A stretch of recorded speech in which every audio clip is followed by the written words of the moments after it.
Welcome to Sordid-Humor podcast. I am your host, Christian Joseph. This episode is brought to you by Forest Hill Racing Company. FRC is a Northern California-based company who deals with motorcycles, quads, snowmobiles, any kind of motorsports type stuff.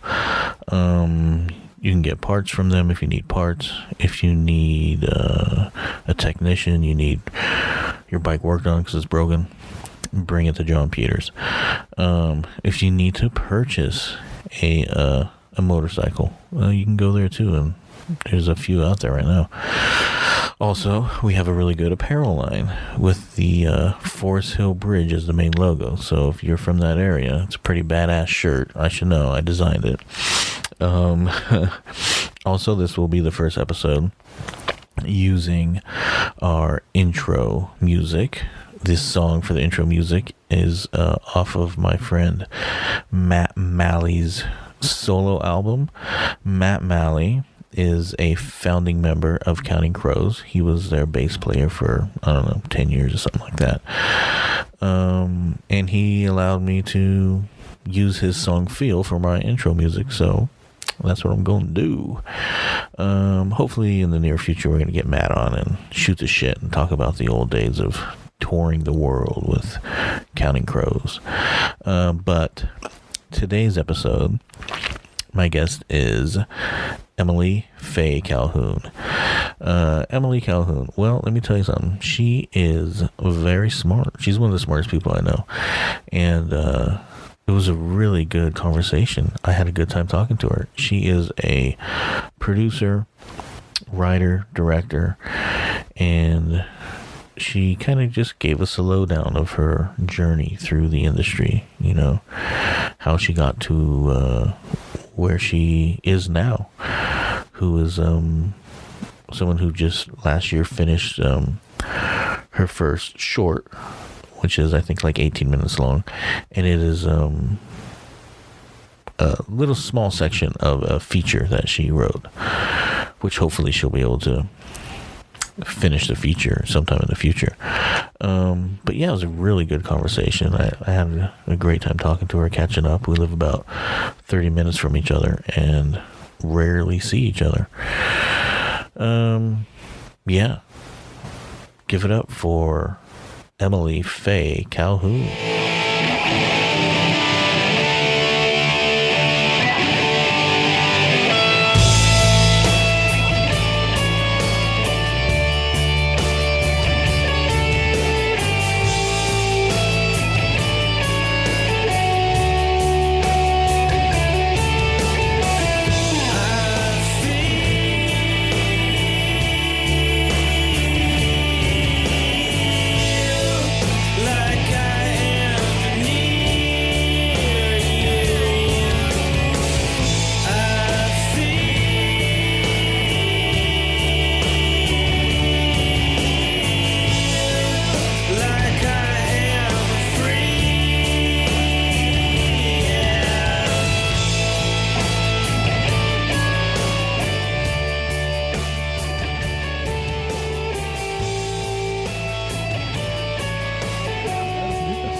Kind of excited. Cool. Yeah. So, I don't know where you want to start. We can start with career. You like that? You tell me. That sounds good to me. Okay. Start with, I don't know, maybe just where you started off.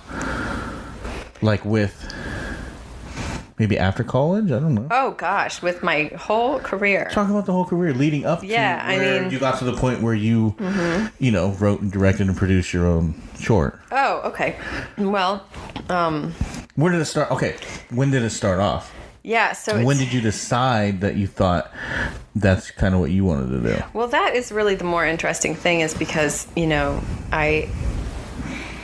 I went to college in Washington, D.C., studying politics, studying international affairs. I was very much into, traveling around the world and going to different places and learning about, part of what I considered to be my education was I would go to the cafe. This is before we all had computers. I would go to the cafe in the lounge in my department and I would read the world news section of 3 different newspapers. I mean, that I was just really, I had this idea that I was going to be, doing humanitarian aid or, diplomatic work or something in terms of international development, and I felt that this was, sort of, I had this like lofty idea in my head that these were more meritable or valuable pursuits than some of the things that I had been interested in as a kid, which were like music theater, drama, acting, singing. Fun stuff. Well, I had a quite a creative streak as a kid. I mean, I performed a lot, and I started playing piano when I was 8 and had to give a concert every year. I was in this musical theater troupe, which was just really silly, but that I loved, all through elementary. And then in high school, I was in drama and I would do theater and the plays and things like that. But I don't know if it's growing up in California or just having too much of a sense of reality or being too much of a realist. I just kind of said, I'm not going to be one of those girls who, I was surrounded by people who just want to be an actress, a singer, or a model. I'm not going to be one of those people. I need to have some kind of higher pursuit. And it wasn't like anybody else was encouraging me to, pursue the creative arts in a professional manner either. No. I don't come from that kind of a family, No. So, it was just never a consideration. Once I went to college, I just kind of gave it up completely. What was your major in college again? International relations. Okay. And never played piano again. Never played in a band. Remember my boyfriend in college bought me a Casio keyboard. It was like a 5-octave keyboard, and I was offended. I was like, I was trained on classical music. I don't know how to play this. But it was really partly just that I had never learned how to do that kind of a thing, which is like play in a band, pop music or rock and roll or improvise or make myself vulnerable in that way to trying things that might not be good.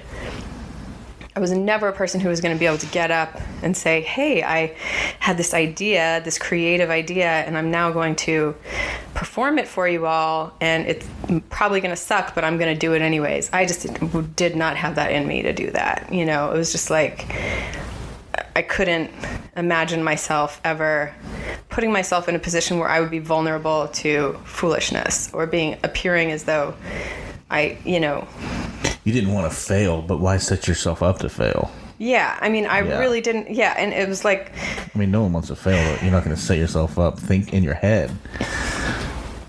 Yeah. You know what I mean? But the thing with creativity and the thing with creative pursuits is that what I've learned since then, and I didn't really start to come to this until I was 30 years old, is that that vulnerability is foundational to creativity. It's absolutely foundational. Absolutely. And so it's you have to be able to open yourself up to risk and failure and all of that. And so that for me was something that I didn't come to until much later. So I ended up not pursuing a career in international development and became really passionate about media. I started listening to Democracy Now!, which is a radio TV broadcast, and really started caring a lot about this, media conglomeration and access to independent media, access to independent journalism. It was at a time when independent journalism was basically just falling apart, and started volunteering at my local Pacifica radio station in DC, just answering phones during fund drives and things like that. And then decided to move to New York to go to grad school, and was going to did study economics. I got my master's in economics, but it was like, I've always likened it to being in the closet. It was really much like that, because I got there And when everyone in my program was getting internships on Wall Street or, things related to economics and finance, I immediately went and got an internship at Democracy Now!, which is a news organization that has nothing to do with getting a master's in economics, really. And then after that, I responded. Again, it's so much like the way that the experience was for me was so much like those movies that you see of like men in the 70s who go to a dark park, to get a blowjob or something. Right. You know what I mean? It was like I went on Craigslist and I saw this ad for a research intern for a documentary, and I cannot tell you why I responded to it. It was just like, I just can't even, for me, it was equivalent to that. It was like, I'm just going to do this thing. I'm going to apply for this research internship. And then that was your in, huh? That's how you got in? Well, yeah. I mean, that woman ended up being a mentor to me. And she thought I was really smart. And what I realized about documentary was that I didn't go to film school and I didn't go to journalism school or anything like that, but I was just actually really smart. Right. So, and I had that kind of a mind for research. So I guess it was a capacity for investigation, and then the sort of objectivity and critical thinking skills to kind of apply that to, well, any kind of research, really. So since then, I've been doing all kinds of research. Not just for documentary. I worked for a while, I've had so many weird jobs, like, a hedge fund manager who hired me to, do research and ghostwriting for him for a book that he was never going to publish. I ghost wrote 2 books for your dad. Yeah. Yeah. And, I've done a lot of editing, manuscript editing for academic journals, other kinds of things like that. So when I finished grad school, again, so I worked on that documentary and it was extremely gratifying. Which documentary was that? The first one I worked on. What was it called? It was called Forgiveness, A Time to Love and a Time to Hate. And I wasn't even interested in the subject. I mean, I didn't really have any strong feelings about the need to make a documentary about the concept of forgiveness, and it was very esoteric to me, This filmmaker really deals in the spiritual landscape, and that's not exactly where a lot of documentary is today. And, but is a veteran filmmaker, and so really gave me kind of a really nice sort of classical training in the way that documentaries, can be produced when they're done, professionally with a budget, right, and well done in terms of process and technique, and there being a craft to it. But again, it was like, I finished grad school, and documentary filmmaking was not my career. I quit before the film was even done, and I quit actually right as we were going into production. I had, even though I'd been offered a job on the production, it just wasn't. I was going to go work at a think tank in Berkeley working on campaign finance reform, which is what I did. And that was a wonderful experience. I was the research director there, and really sort of delved into congressional politics, and delved into the not only the research side of that, but also the messaging and the advocacy around getting people to think more about the need for campaign finance reform, or just getting them to think about the influence of campaign finance money on legislative decision making and things like that. So I was really into that, but I had caught that bug. And then that time that I had spent in New York wasn't just me working, it wasn't just the bug I had caught from me working on documentary and me working in TV news. it was being surrounded by so many creative people, so many artists. My friends there were musicians and playwrights and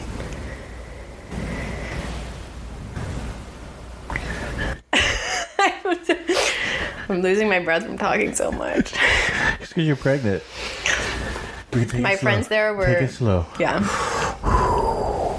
So my friends there were musicians and playwrights and doing all these creative things. I had friends who would, just do kind of like weird experimental installations and things like that. And I just really kind of just gravitated towards that. Well, it felt like when I got there that it was something that I had been missing from my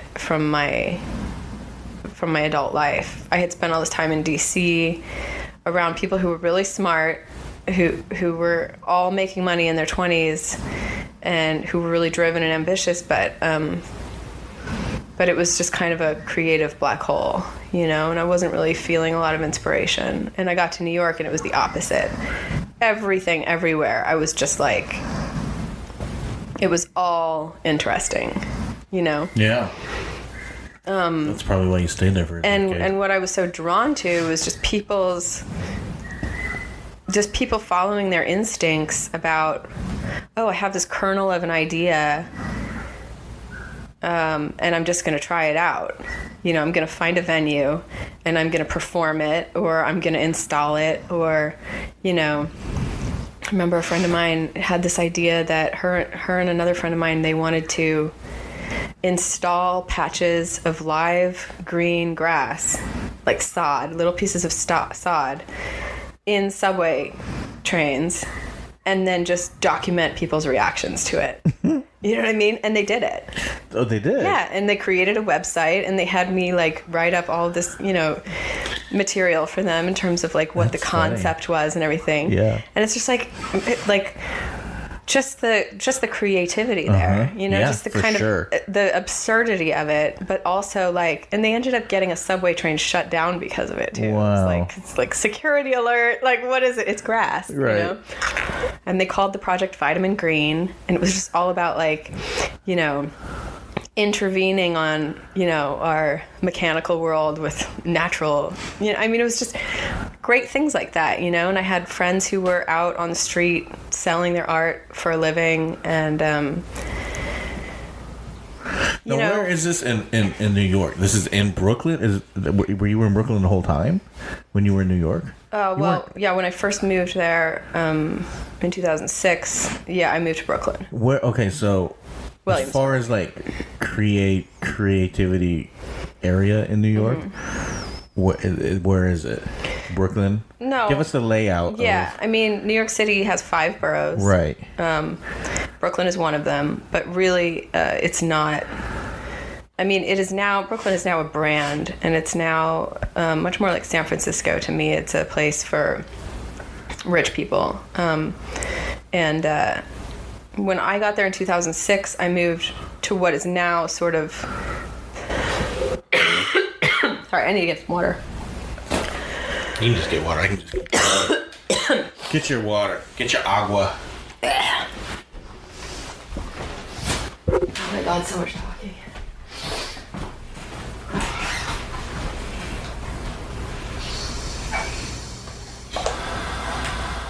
All right.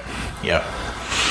Where were we? Yeah, so when I moved to New York in 2006 to go to grad school, I moved to Williamsburg, which now has become this sort of iconic place that people associate with hipsterdom. Mm-hmm.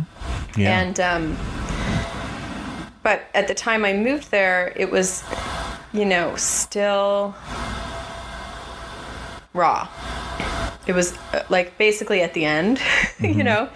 It was about to become a place where everyone wanted to go. Jersey boys with popped collars would come, mm-hmm. to party on the other side of the tracks or whatever. Right. But when I first got there, literally I remember it was like walking down Bedford Avenue. I lived in a warehouse on Bedford Avenue right now in this place that's just incredibly overrun with, the typical kind of popular New York stuff. But at the time, it was still, you know, everybody who was there lived in the neighborhood, and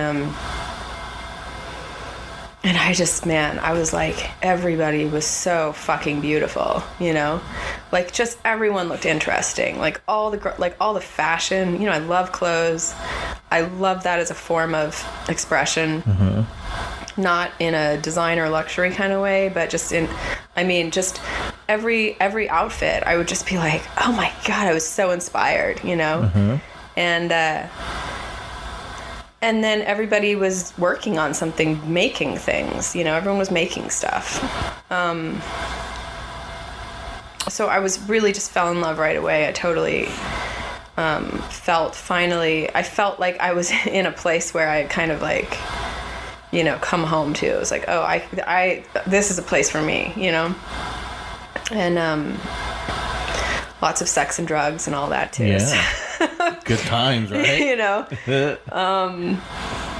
Yeah, and I kind of lucked out. You know, I lived in this extremely hip place, you know, and it was just fun. It was fun, you know. I had a windowless room in a loft with 3 other people, where it was like a warehouse that had been converted into lofts, and we didn't even have any windows. We just had skylights. Jesus.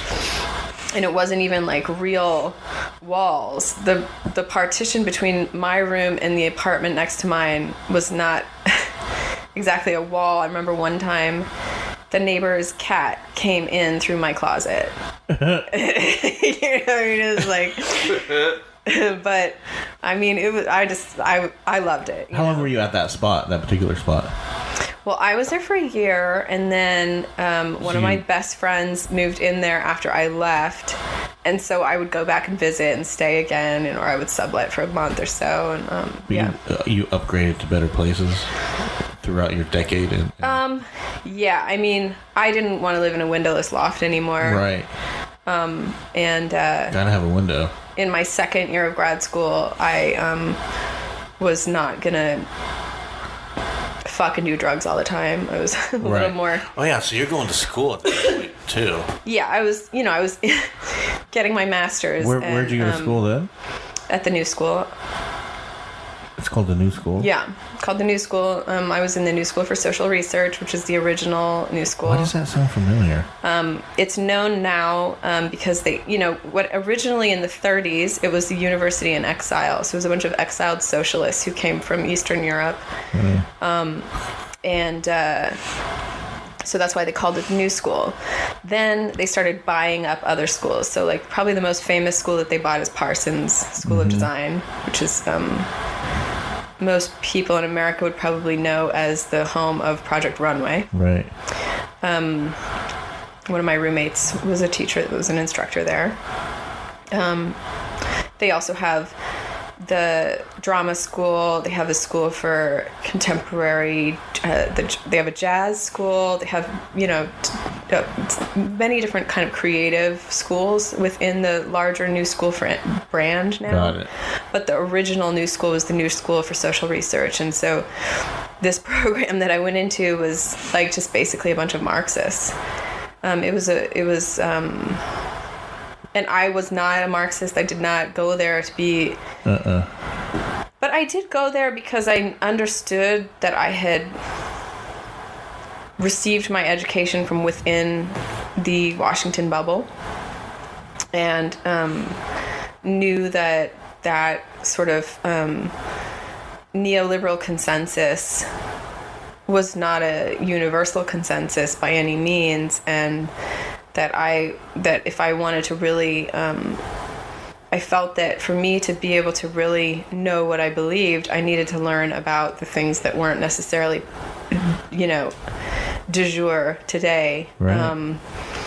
But that have had really strong impacts, and that there are still a lot of people who believe in socialism, and I wanted to know about that. Yeah, there is. So, I just also I'm not threatened by learning about things that I might not end up believing. No. You know, are the right, you know, that's not what academia is about. So I just threw myself in there, you know. And yeah, you're not going to get honey dicked in. Let me get my... Yeah. All right. So you're yeah, so I just threw myself in there and, you know, didn't want to study. I did feel that I made kind of a mistake in that I really did want to be studying more sort of like natural resource economics, and I wanted to look at externalities in terms of the environmental externalities, and this was a school that was full of labor economists. You know, they were much more interested in labor, Marxism, you know, things like that. So I enjoyed it and I don't regret it, but I think that I was that there was something about New York that was appealing to me more than necessarily the school. That was the school that I could go to New York and do a 2-year master's program and not have to write a thesis. And those were things that I considered. Yeah. Of course, in the end, I ended up writing a thesis anyways. I had been intimidated by the idea of having to write a thesis before I went to school, and I ended up doing an independent study my last semester, which was equivalent to essentially writing a thesis anyways. So, I did much better in school than I thought I had.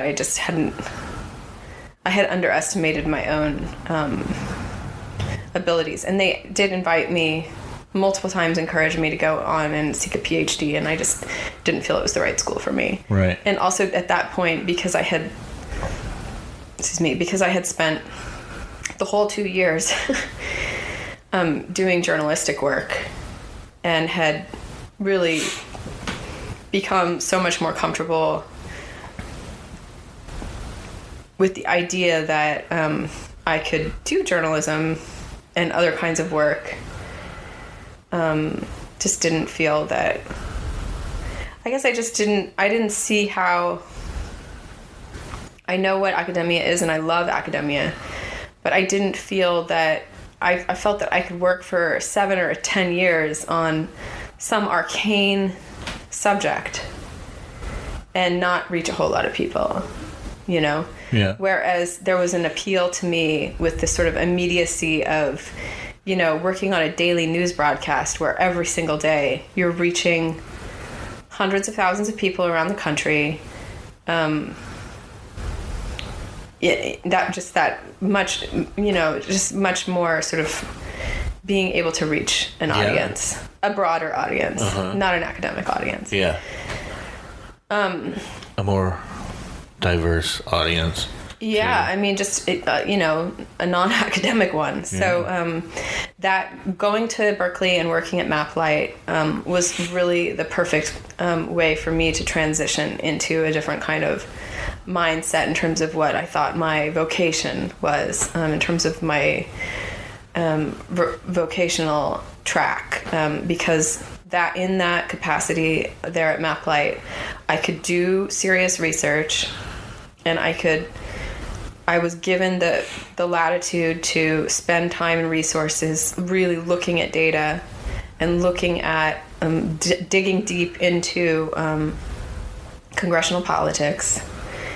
And I still had a communications team around me that could disseminate that information to a broader public without it just ending up in an academic journal. Right. You know? So that appealed to me. Yeah, that's appealing. But, yeah, so what happened, though, at MapLight was I realized that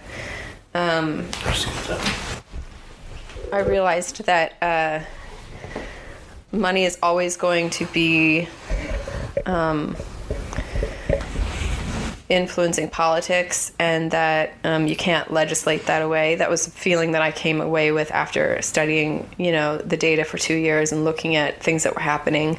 We were looking at direct campaign finance contributions, and while I was in the middle of this huge research endeavor, Citizens United passed, and it made direct campaign contributions just almost irrelevant compared to the amounts of money that could flow through, just the flows of soft money that we couldn't track with our research program, that we were not tracking with our research program. So it made me feel as though the work that we were doing was really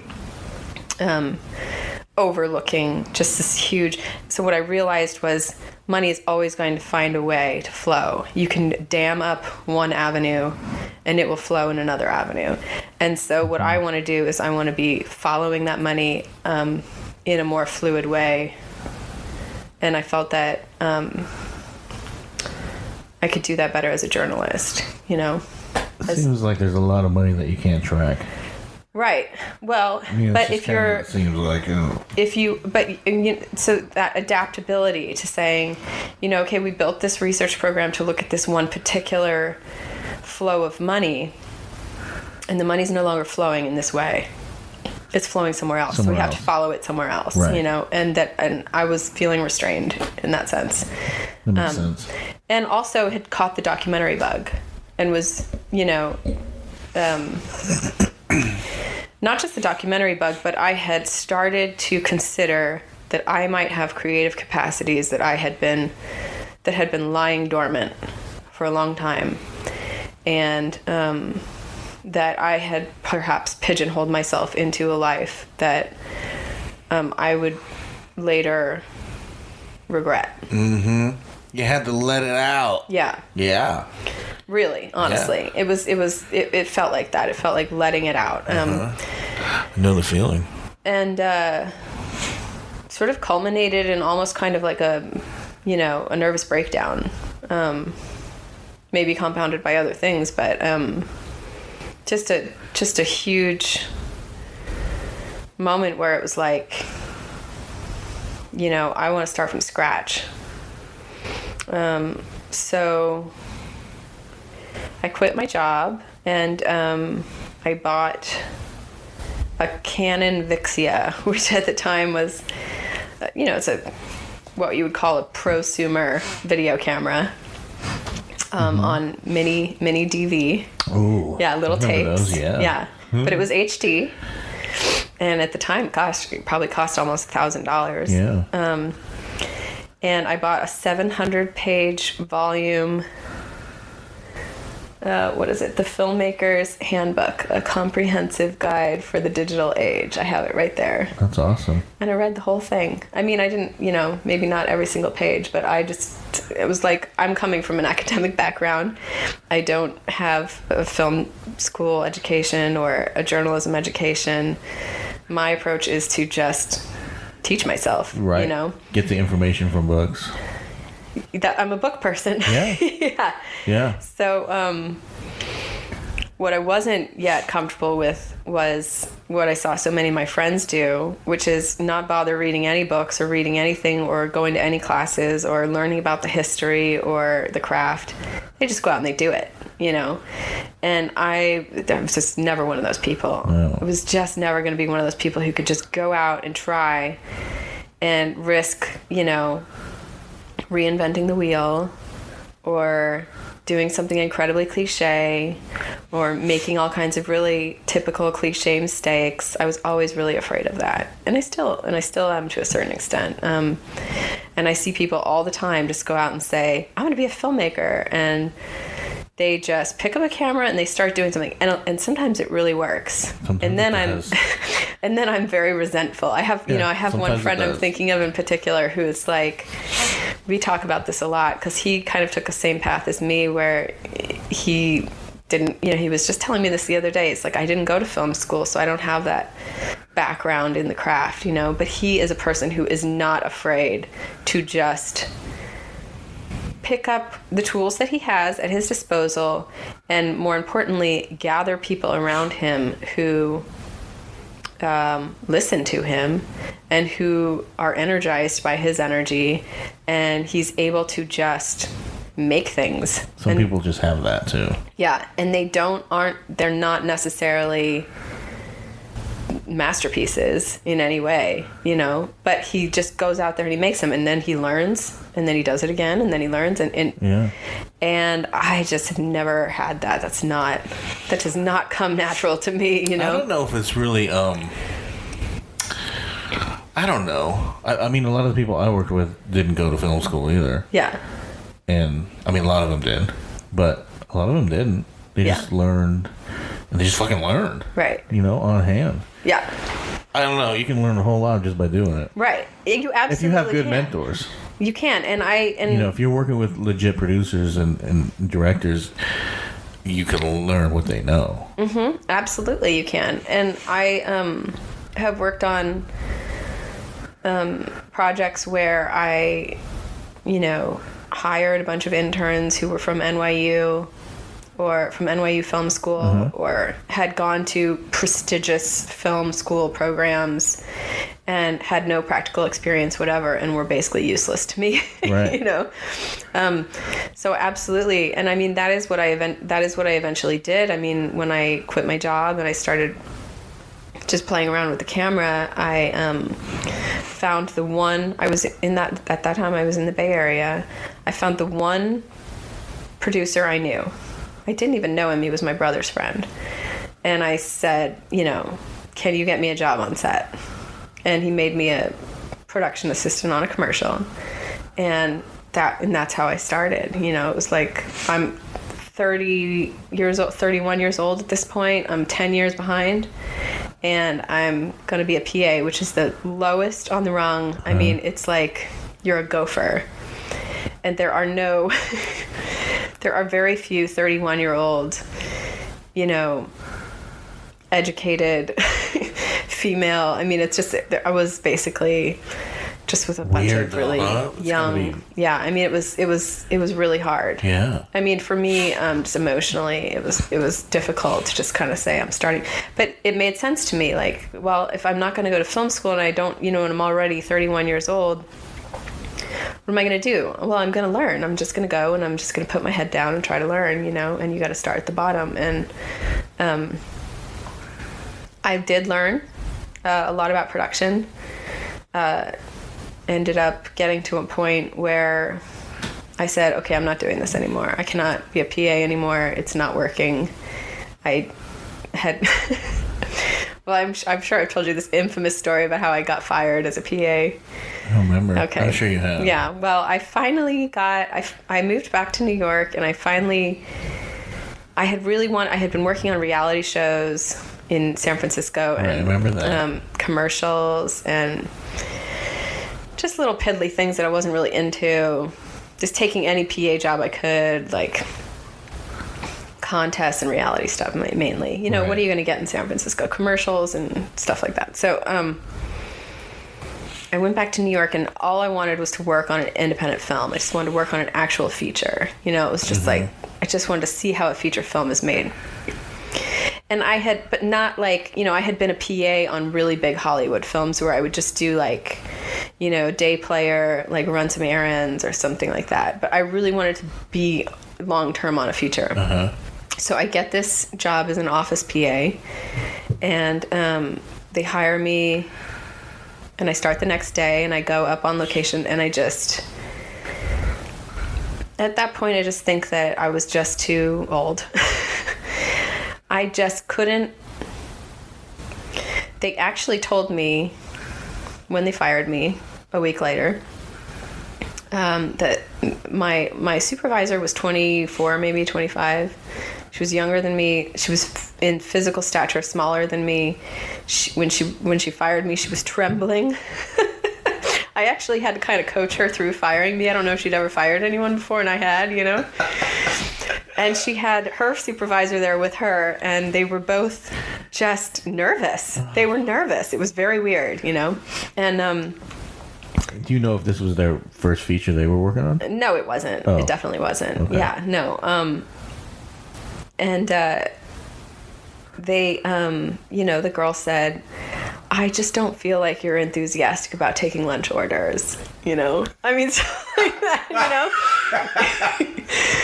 honestly, honestly. And it's like, well, no, I'm not.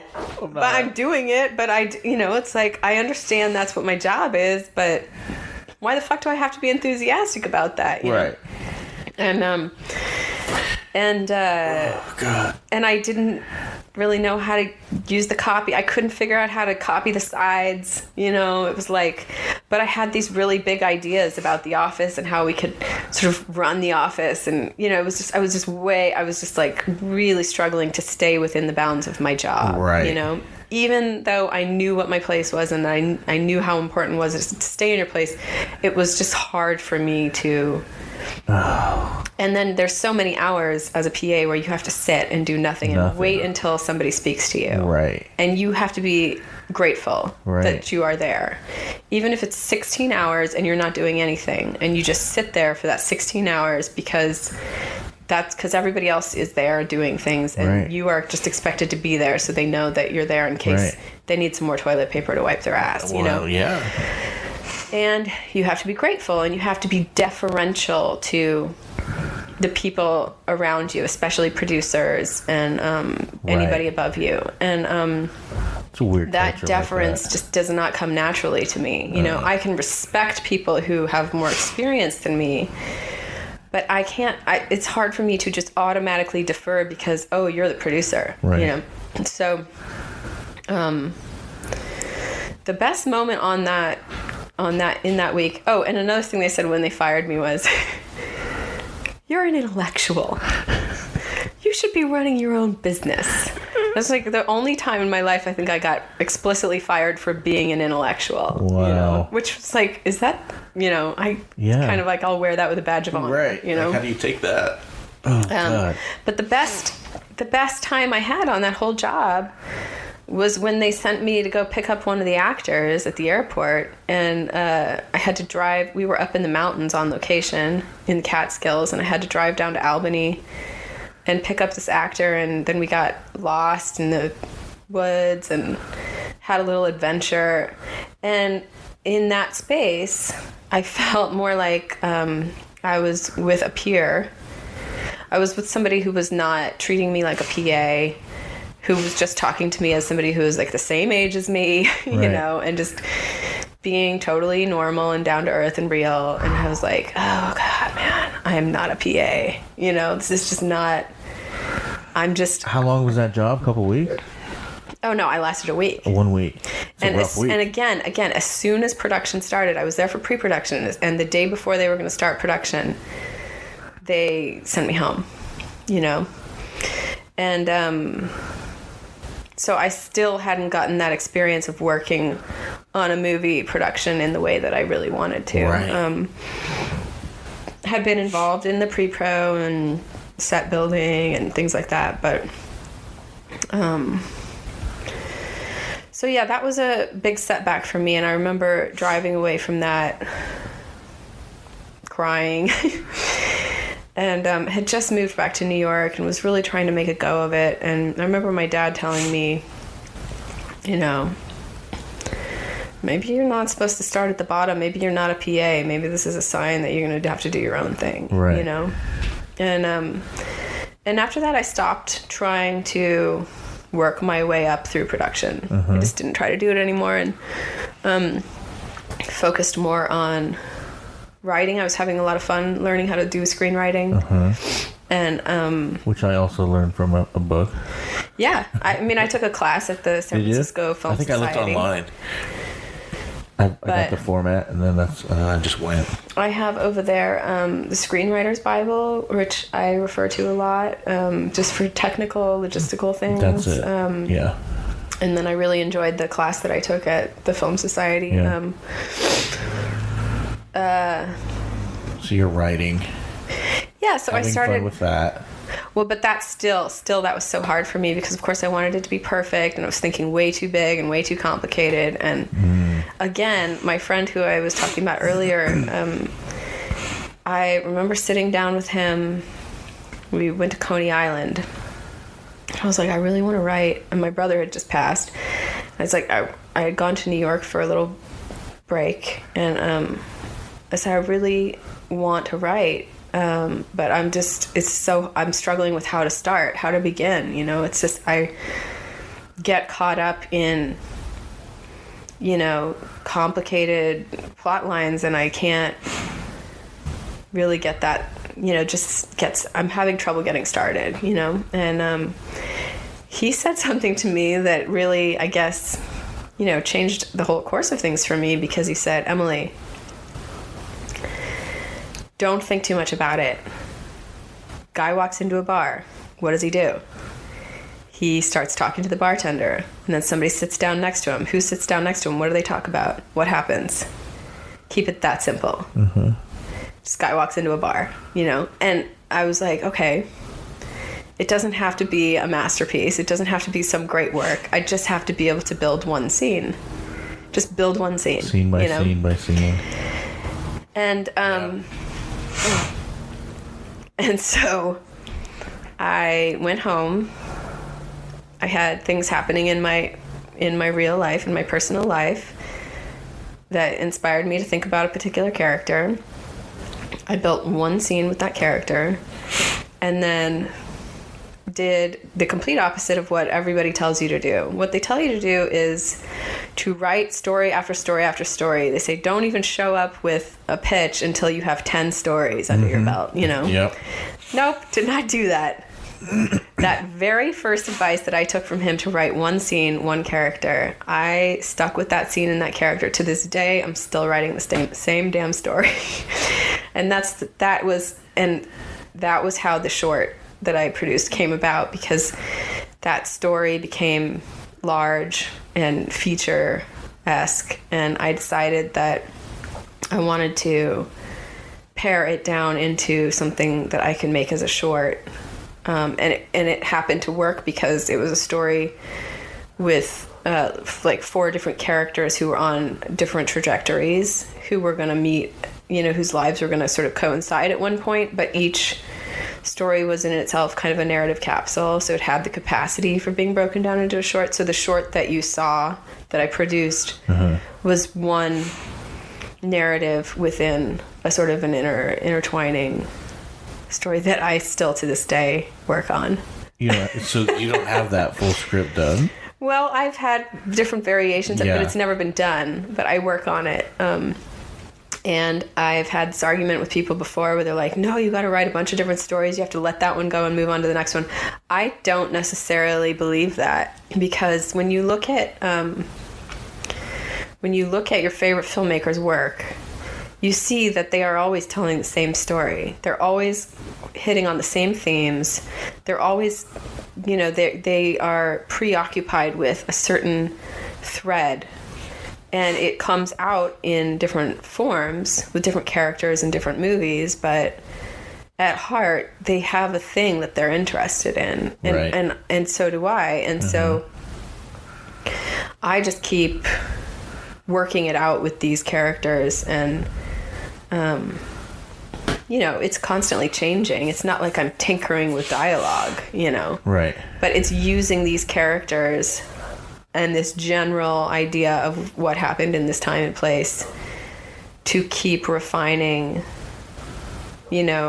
narratives around these themes that I'm interested in. So it is kind of the same story that I work on all the time, but it's not like a dialogue tinkering or like, oh, I'm changing how this scene happens. It's really sometimes like there, like earlier this year I just wrote a whole new, it's changing a lot. So it's not. So you don't have that registered with the Writers Guild?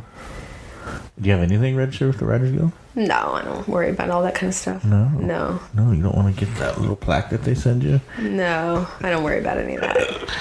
Yeah, I mean, I do. I've noticed that some people get kind of hung up on these kind of technical or legal aspects of like, oh, I gotta copyright my work. I don't worry about any of that stuff. Yeah. It's not necessary, yeah, I did on mine.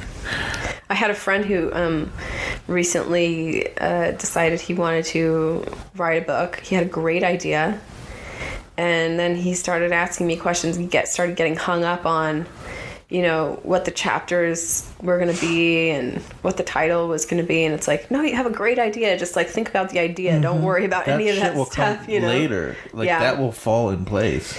But I mean, that's an escape mechanism. That's almost like that's a way to distract yourself from doing the hard work of thinking about the big ideas. Yeah, you know, it's hard to sit. And it's a big pitfall that I see people fall into who are just are, you know, having block, or who are afraid, or you know, who are just not comfortable with, you know, who are just trying to avoid the big picture, which is, you know, comics have a lot of getting those ideas that out. problem too. Know? Really? Yeah, the focus, I think, is a lot of it. For me, it was really, you know, the screenplay that I completed was a comedy, and for me, comedy is just easy to write. I can write comedy dialogue all day. But that's against the grain, because most people would say that comedy is the hardest thing to write. Right, they do.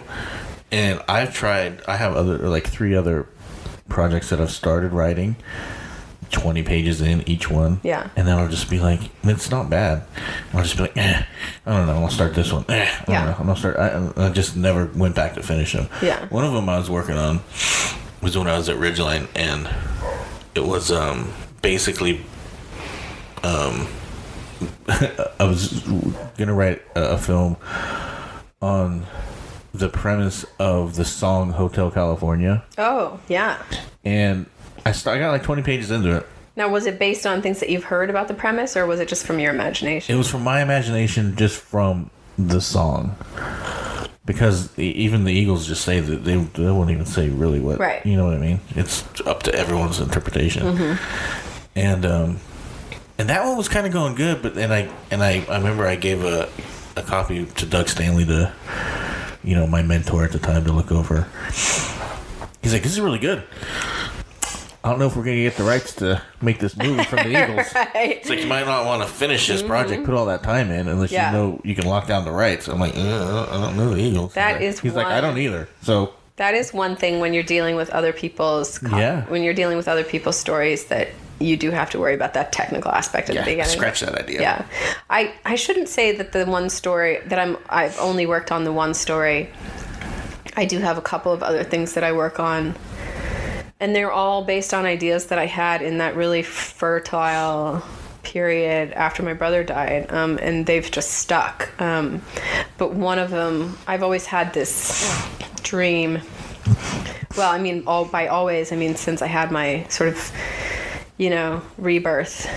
So the last eight years maybe, of adapting a novel from one of my favorite novels. And this particular author, almost virtually every other novel he wrote has been adapted, and there's clearly a reason this one has not been, because it's not so easily adaptable. Right. But it's my favorite. I've read it many times, and so I have really enjoyed for a while working that out and thinking about how that would work, and had to stop myself, because it was like, it would suck to write something great and then not be able to get the rights to it, Yeah, it's a big deal. But I mean, for the most part, I don't think you should ever restrict yourself. I mean, unless you're so much farther along. I mean, for people like me, who it's like, just to get a full screenplay out, get a feature screenplay finished, would be an accomplishment for me, So I wouldn't want to restrict myself. See, I don't, and for me, it's keeping it short enough. I think we've talked about this. I've had to cut scenes because it's way too long for a comedy. I think I got it down to 136 pages. Oh, I'm the opposite. I'm an editor. I'm a paid. I don't want to cut scenes. I read them and I laugh out loud when I'm reading them. Yeah. I'm like, I wrote that. That's fucking hilarious. And I'm like, where can I use that somewhere else? This or that. But it fits the film, though. Yeah. Like, it all fit. I don't want to cut because it takes away from the story. And a lot of it's a lot of smash scenes too, so it is quick. Yeah. Like, a lot of the dialogue is quick, but no, I'm not going to sell that. Opposite. There's no way I could sell that. Yeah. They're going to look at it and be like, what are you, out of your fucking mind? Yeah. 136-page comedy. It's not going to happen. Yeah, no, I can get like 60 pages, I mean, well, I'm really I think I'm really good at editing myself. In fact, I would say that the biggest problem that I've had is that I assume my viewer, reader knows more than they know. And I reached a point recently where which I felt was a really important milestone for me, just a level of self-awareness where I said, after I made that short, that was a huge struggle for me to make something that was not going to be perfect. It's the first thing I've made, and at least the first narrative I've made. Right. And then having to deal with the fact that maybe most people weren't going to get it or appreciate it. Right. Reaching that kind of level of self-awareness where you say, my work might not end up being accessible, there's that word accessible, to a lot of people. And it might, accessibility a lot of times is,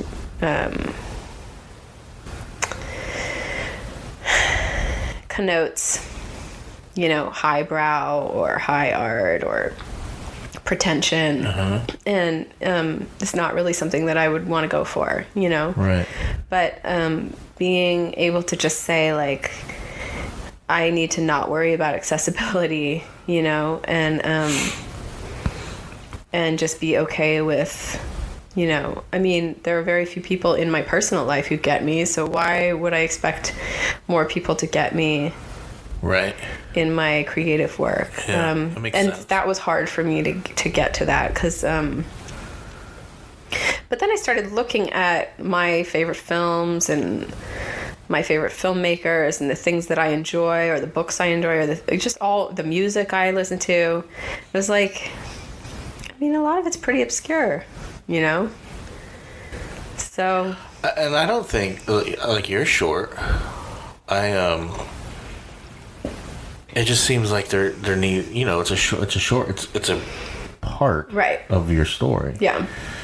So I thought it was good, but it was also like, man, I want more. Where's the rest of the story? You know what I mean? Which is, maybe someday, huh? Yeah, no, I wouldn't. I thought it was really well done. I don't know what.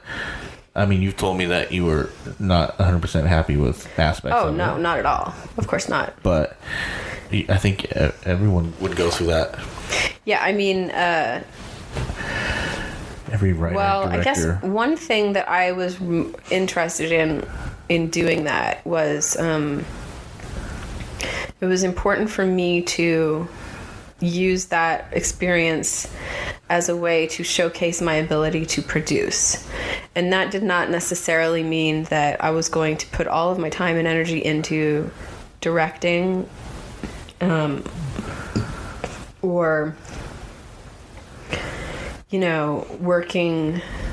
I didn't spend a whole lot of time with the actors and with the direction. So the directing part of it, you didn't put. Was it just you? Did you have like a DP or anything, or it was just you did everything? Oh God, no. I had a DP, and Okay. I had a crew of 15 or 20 people. So for me, that was what was important, was me being a producer, because I Right. feel even now, the work that I do is much more on the production end in terms of my career, in terms of what I get paid to do. Right. It's producer work, and Right. so I felt from a practical standpoint that I really wanted to show my ability to do that. And so the directing failed in that, was lacking in that aspect. And also another, I learned a lot of lessons from that, but one was I hadn't worked with a DP before, Okay. because I had only been I hadn't worked with a DP in that capacity before. I didn't have any appreciation of the art of cinematography. Right. Because in documentary, it really is not the same. Right. I mean, unless you're like, there are some, you know, like Werner Herzog or someone like that. You know, and there are really a lot of, especially now, beautiful cinematically beautiful direct documentaries now. But so much of what I had been doing and what I had seen and worked on in documentary was not about cinematography. It was about other things. So documentaries have really blown up. It seems it's just so different. With Netflix, with the I think the ability to get things seen. Yeah, I mean, but it's just traditionally been a completely different thing from narrative filmmaking. So I didn't have any experience with working out lighting and composition and working alongside a DP and choosing a DP based on the kinds of considerations you need to have, you know. Like what? Their past work? Yeah, I mean, yeah. But, I mean, aesthetic, you know? Yeah. Their aesthetic choices, their creative process. How did you decide that? How did you pick this person? Money. I decided it based on money. Got it. Know, this guy... Budget controls so much. Yeah, I mean, this guy was going to do it for cheaper than the other guys, and there were all kinds of red flags that I ignored. And in the end... I paid the consequences of that, which were that this person was not on my wavelength at all, did not seem to respect my wavelength, was, I think, just not... and you noticed this before production? Well, I mean, what I had been so... overwhelmed by the process of raising money. That once I finished my fundraising, I had I gave myself very little time. I wanted to get it done.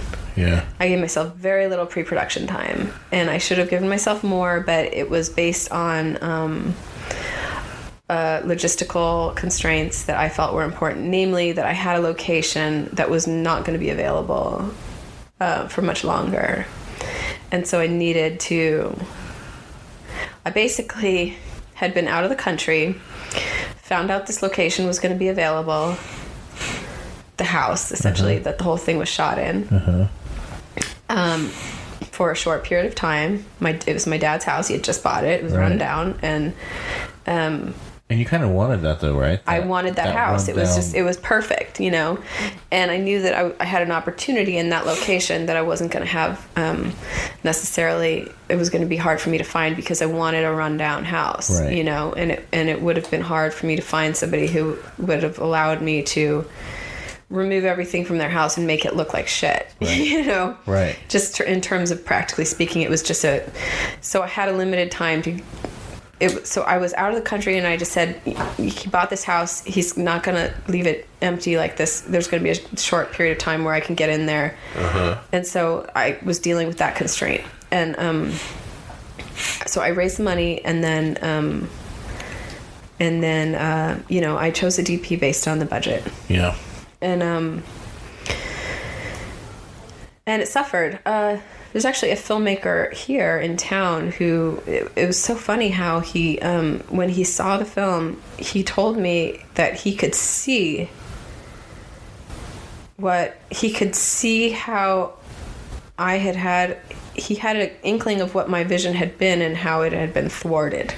He could see that. Wow. Yeah, which was interesting. And we're talking about really like technical like just basic things. Like I just wanted wider shots. Right. And he brought long anamorphic lenses, and he convinced me that, you know, that it would be better. We would be better off with these anamorphic lenses, and I didn't have any experience with this kind of thing, and so I just thought, oh, cool, we'll use anamorphic lenses, neato, right. You know, and constant, you know, from the beginning, just like really I was very nervous. I had this whole crew of professionals. I was insistent from the beginning. So one of the things that I worked out when I decided I was going to do this was that I was not going to try to do it on the cheap. That if I was going to produce a film, I was going to go all the way. I was going to go balls to the walls all the way and just spend the money to do it right, because I knew that I was only going to raise the money once. I was only going to have one shot, and I didn't want to cut corners because I was trying to save money. So I insisted that I was going to pay for professional rates. And I've always had that ethic that if you go out and you look for professionals and you're willing to pay them professional rates and treat them like professionals, you're going to get professional work, I think for the most part, that's pretty true. Yeah. And so I had assembled this team around me of professionals. Right. And I show up on the first day and I've never directed a scene in my life. I mean, I never fucking even, I don't know what, I didn't know what I was thinking. I had never directed one single scene in my life, and I was just terrified. I mean, I had asked Colleen, your stepmom, she was there with me the whole time during fundraising and pre-pro. I was staying with her, and you were a mess. I spent a few weeks there I couldn't see straight. I started getting blurry vision. It was interesting. Just getting migraines. I've never seen you like that. I was like, Jesus, she's about to unravel here. But no, you kept it together, though. I did. But I did it in spite of the fact that I had this DP that I was not getting what I wanted from. So, well, at least you know for the future. Yeah, but absolutely. And what I learned from that was like part of the process of, is, I mean, that, well, I learned something about being a director, and I knew nothing about being a director before, right. And there were so many other great experiences on that project. I mean, so many great experiences on that project that this is just one. These are the ways in which you look at the finished film and you think like, oh, it's not perfect because of these things. But then in reality, there were so many other things that worked really well. I mean, I still made I think from a technical standpoint, just in terms of production value, decent short film for my first short film, so. It was. The acting was good. That guy is good. He was such a joy because he is a SAG longtime actor in San Francisco who has always gotten bit parts, side parts. Never leading man. He didn't get cast. You get typecast early on, and then people decide you're not a leading man, and then you never get a leading man role. And I don't know if he said this is the only time or the first time, but he was, in his 60s. Yeah. And it really conveyed to me that this little silly amateur short film of mine was the first time that he had really gotten the opportunity to be a leading man. And his wife told me later that he just enjoyed it so much. He wanted to sleep in the house, so he could stay in character. Right. I mean, he was just. He's a good actor. I thought he did really well. Good choice. And the way that he taught me what it is to be a director too, just because he treated me like one. Right. It was like, oh, he's treating me like, and he just really got into the character, and it was just such a joy to work with. Yeah. Just really great. Just exactly what I had hoped for and had envisioned. Yeah.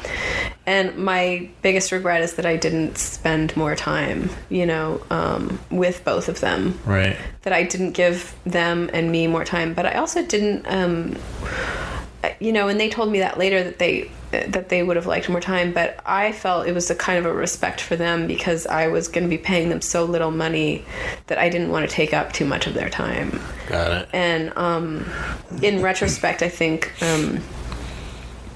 And honestly, I would have loved to have. I had expected to pay them more money, but that was the SAG rate. Oh. So that was the low budget SAG rate. It was just really piddly. Right. It was pathetic. Yeah. And so, as an economist, that's what they're willing to work for, So that's what I paid them. Right. But in retrospect, I think I would have just paid them more. Right. Because it was just not, in my mind, it's not fair. Right. They got paid less than anybody else. Really? Oh, yeah. And that's because that union has set those rates. Right. That's what they're willing to work for. Uh-huh. And in my mind, it was just unjust, Yeah. But as a person on a budget, as a market economist on a budget, it's I'm not going to pay them more than what right. the union tells me to pay them. Right. So, but I think in retrospect, I probably would have. I thought it turned out well, though, overall. Thank you. Yeah. Yeah. I just would have liked to see more, I was like, I'd well, like there to is see more. The whole story. Right, there is. There is more. I'd like to see the whole story.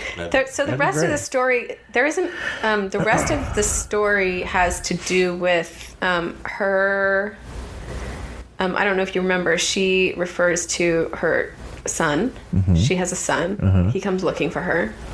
He comes from Russia or Eastern Europe looking for her. And has to do with what happens after Bert, the main character, dies with his brother, and his brother coming to terms with that, and then there's this whole backstory, this whole kind of narrative of flashbacks that the brother has, remembering them growing up, which is basically him trying to understand how the main character Bert had become this, isolated recluse. Yeah. So not anything more in terms of, you saw all of the interaction that you're going to see with those two characters. Right. But it's just filling all that in with what made you choose those scenes as opposed to other things? Did you feel that it was able to? It was compact, and it was get something in. And it was also the way that I wrote it. That was like everything that happened between them are the things that nobody else knows. Right. So, except for the neighbor, she has an inkling. Right. She's always peeking and shit, right? Yeah. Right. But their own little world that they had going, the little relationship that they created for themselves was contained within one location. Right. Easy. It just felt like the easiest story to tell. Huh. Whereas the rest of it is like, there are people who live in the world, right? So there are scenes in other places, for sure, other things going on, and it's just much bigger, not ideal for a short, Yeah. Whereas, making a short is about simplifying as much as possible, right. And it's not that it was a simple short in any way, but that was as simple as I could get it, right? So interesting. At the time, also, I was, I guess, just really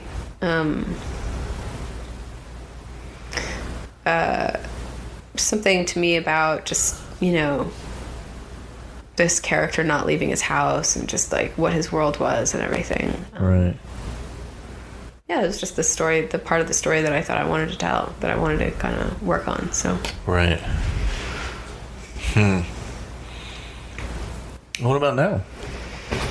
You got this new job. Yeah, so I haven't been writing. I don't work on narrative stuff for money. So it falls by the wayside a lot because I get sidetracked by the work I do, for money, which is documentary mostly. Right. Or at least it has been for the last 2 years have been a lot of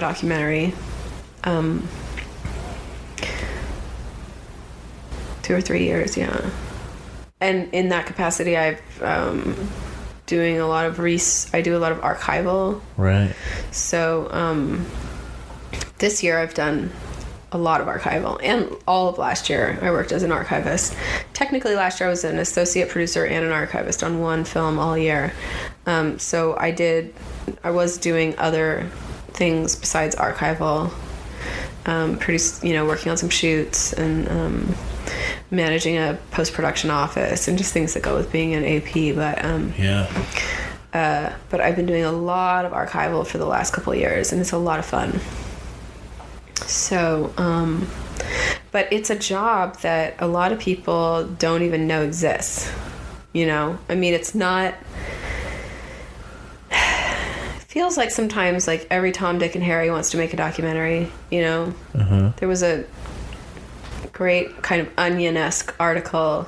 I don't know where it was circulating, but it was like, documentary filmmakers are running out of subjects, so their subjects are just becoming more and more ridiculous, like the workings of the anthill on a suburban landscape in Pasadena or something. It's just getting totally ridiculous because, especially in certain kinds of communities like New York or Berkeley or LA or some, there just seems to be so many people wanting to make documentaries. It's pretty hot right now. They don't necessarily know anything about making documentaries. And they don't think about the role of research and archive. They don't think about the role of archival at all. Right. Well, someone's got to figure out all the fucking info. I mean, they honestly don't even consider it, and it's kind of important. I mean, that's kind of the whole thing. It's important if you understand and appreciate the value of intellectual property, which today in our digital world, in the world of the internet, in the world of YouTube, a lot of people don't. And I'm not in any way like an advocate of what pharmaceutical companies do in terms of, I spent a lot of time in grad school working on, what I consider to be an incredible injustice, which was, the patenting of ethnobiological processes in other countries. Pharmaceutical companies will go in and patent a process that has been, a medicinal use of an herb that has been passed down through oral tradition for hundreds of years in a tribe, but nobody ever wrote it down and patented it. And so now this pharmaceutical company is going to come in and patent it and make a lot of money. And actually, there have been cases where they go back and they charge that tribe for, you know what I mean? Yeah. For their use of a particular, So I'm not like, just as a disclaimer, I don't have like I'm not, gung-ho on all forms of intellectual property, but in general, I think that there is a problem, which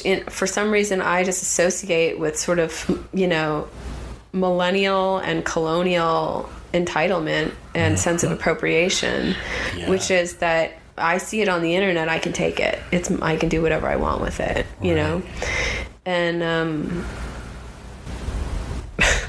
and it just doesn't work that way, and I don't want it to work that way. I myself, as a creator and a maker, want to be credited for my work, and I want to be compensated for it if I have put it out there in a way that I am hoping to profit from. Yeah. So, a lot of times people call me at the last minute, frantic because they took a bunch of shit off the internet and didn't bother to look into where it came from, and now suddenly they can't get insurance, or whatever, or they suddenly realize that, they just can't. You can't just rip shit off the internet, and they don't appreciate the time and energy it takes to track down sources. Right. And then to, compensate those sources and work out the legal arrangements of those kind of things. Yeah. And so that's what I do. And when I'm given the time to really delve into research, it can be a lot of fun, you know? It can be a lot of fun. That can be a real issue. That was with Doug at Ridgeline. That was one of the first things, he embedded into me too, was like, we'd be doing something. He'd be like, oh, what song is that? You're not going to use that, are you? You're not putting that in there, are you? Yeah. Like, he was like, maybe even almost paranoid of getting, Right. having legal issues. Yeah, I mean, you should be. You should always be considering that. Yeah. Now, I mean, fair use is a term that we use in documentary for, in lots of things. But I mean, there are guidelines for fair use, and you should be aware of what they are, and they're always evolving. And new standards have just been put out by the IDA about a really great little handbook on what is fair use and what isn't, and what you can legitimately do. But it's not just about, trying to get away with things. It's about appreciating the work that other people have done before you. Yeah. Yeah, I mean, and sure. I've just worked with these producers who just have such a sense of entitlement, Well, there's a lot of producers too that are not, I don't know, maybe as creative. Oh, totally. They don't see the Yeah. You know what I mean? They don't even think of it like that. Mm-hmm. I just want it. I want it there. Right. You just go there. Figure it out. Yeah. I don't like that. I don't do Well, with and that then they either. just I've worked rip with a shit few. off of people in lieu of telling their own stories, or in lieu of like making their own shit. Yeah. But it's just because I wanted it. Right. Right. And then the other thing that makes me cringe about it is that because everything is available on the internet, most people don't realize what the difference in quality between a YouTube video and something that you see in a theater. Sure. They don't understand that, like, you rip something off the internet, you cannot project it. You can't put it in a DCP and project it into a cinema. No, and then when they do, you can always tell when it looks like switches shit. to those clips. You're like, oh, you just ripped that off the internet, didn't you? I mean, it's just not. And they just don't ever think about that, because there's so many people now who only consume their media and their art from the internet. They don't even go to the movie theater. But even if they do, they just don't understand how. I was raising money to make my short. I was in Union Square in New York City, sitting there with a hat, just like begging for money with a sign that said indie filmmaker. And this woman comes up to me and she's like, I don't understand why you need all this money. You can just use YouTube. I was like, what? And it was like she had conflated the entire filmmaking process into a phone and YouTube. Right. She didn't even understand why you would even need anything more than these people think nowadays they have these phones and they're HD, so that means it's as good as it's what you're going to film in the theater. And I can film anything. I'm a director now. Right. In your face. Yeah. Now, I will say that like there have been exceptions. I mean, I believe, from my understanding, Taylor Sheridan filmed Tangerine on an iPhone, and I thought it was brilliant, and I loved it, and I loved its new film as well, The Florida Project. I've heard of a few people getting away with it. But I mean, it worked in the context of that film because it was shot as a kind of a reality show, it was shot as a kind of almost like a cinema verite,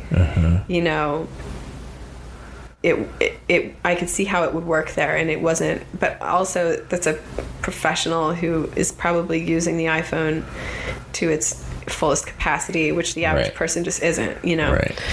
But yeah, I mean, one of the most frustrating things about archival is people just thinking that, like, I mean, there is nothing on the internet that is good enough quality to put in. You want to get a master, right? And to get a master, you got to pay for it, and it takes time, And money. Yeah, money.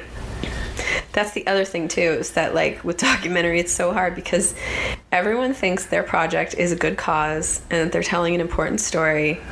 and that the world is going to be changed because of this story, and therefore everybody should work on it for free.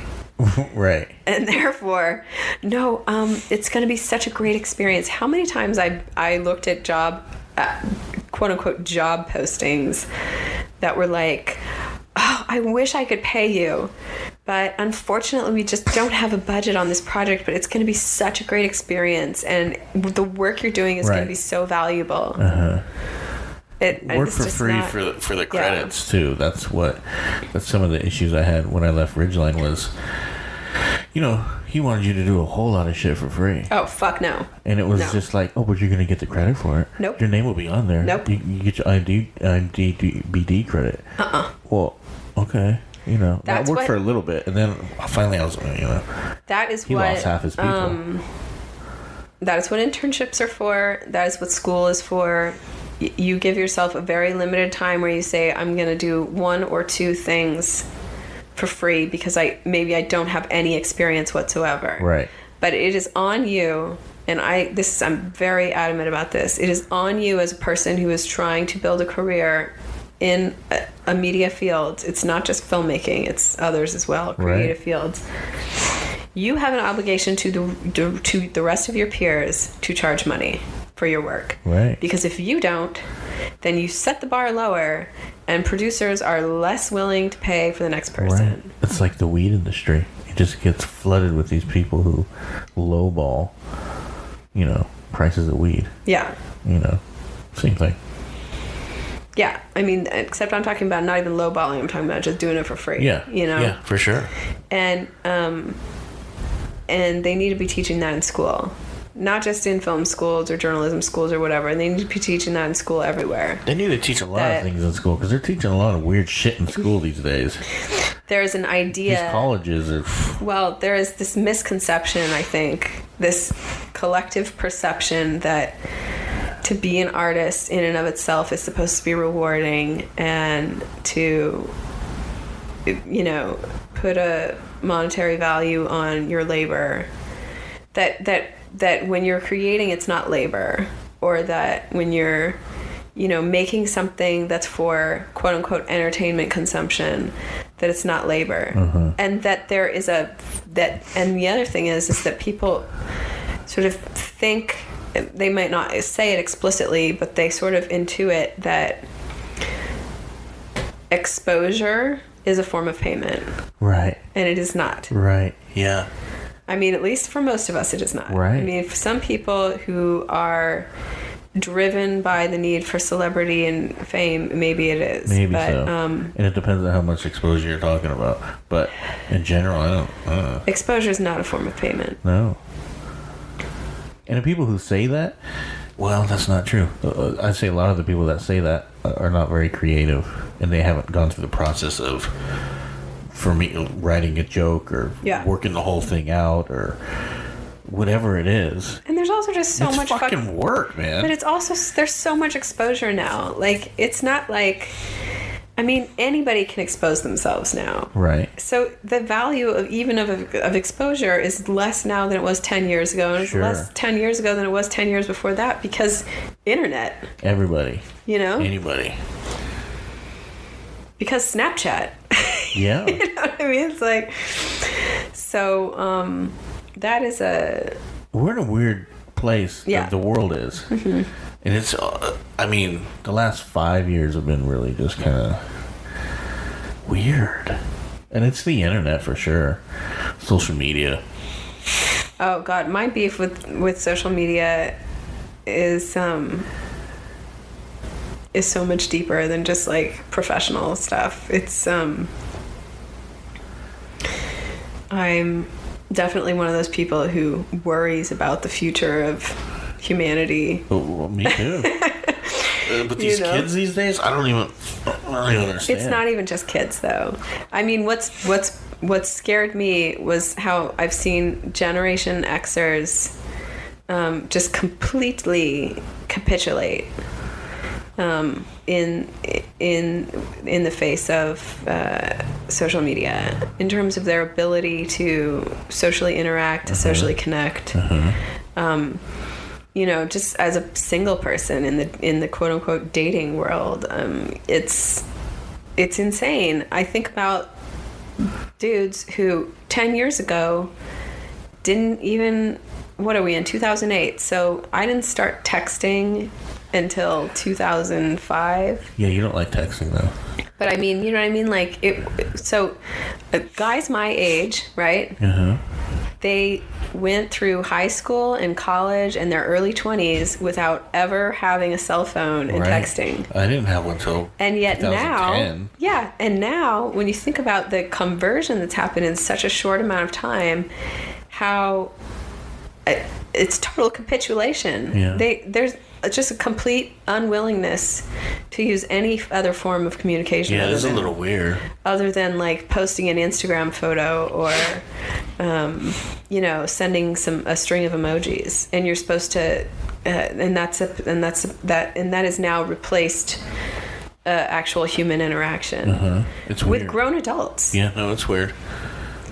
With people who are even older, with our own parents. It's like, God, I even have to tell my mom sometimes, like, yeah, please stop trying to have a long conversation with me in a text message. It's brutal. Have you forgotten what it was like only 8 or 10 years ago? Yeah. Like, people forgot how to put that call button. Yeah.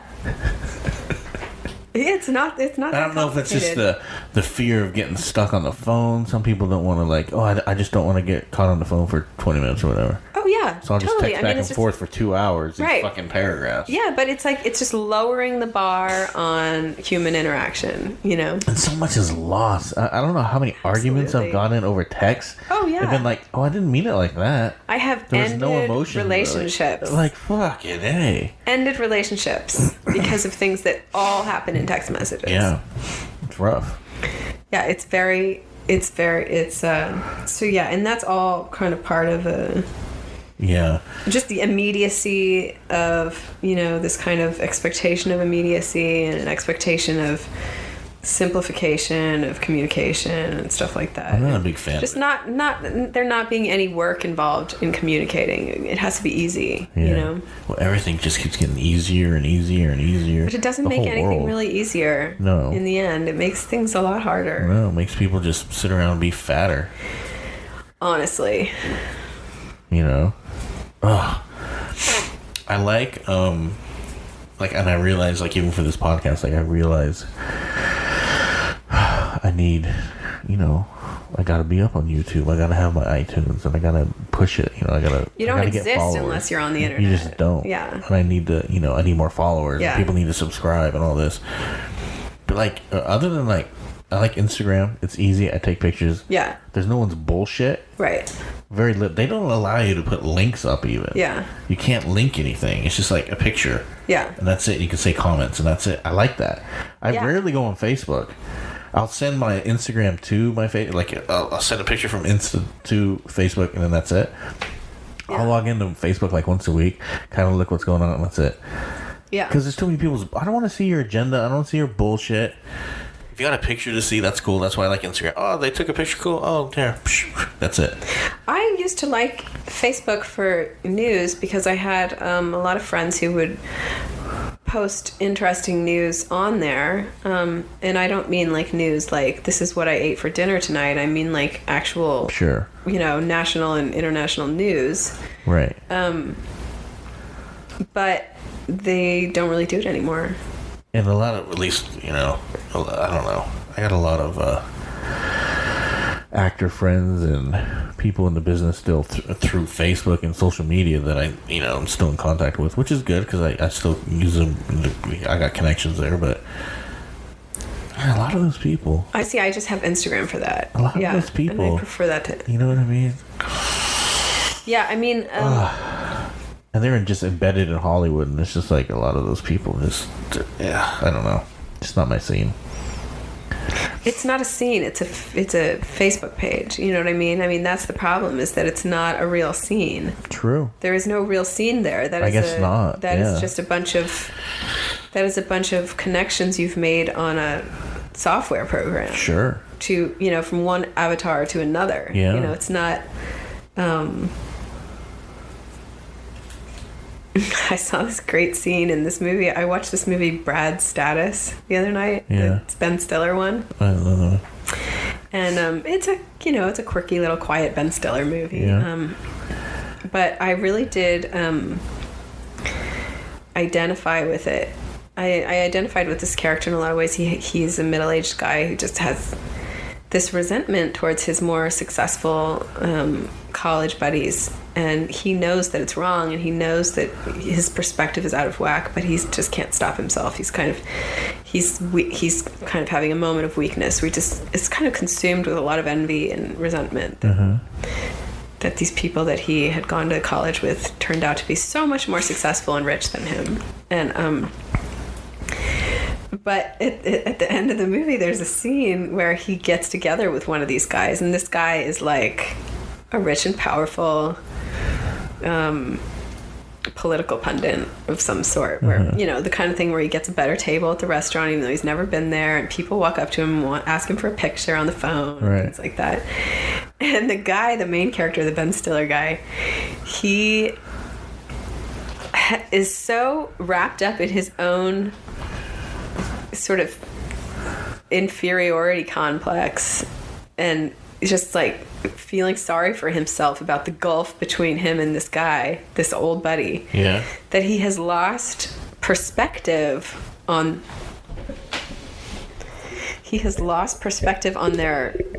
the actual quality of their relationship, which is that they were just college buddies a long time ago, and now they're catching up, and this guy, even though he just has no idea how much time the Ben Stiller character has spent thinking about him. Like obsessing. Yeah, you know what I mean? He just has no idea. Right.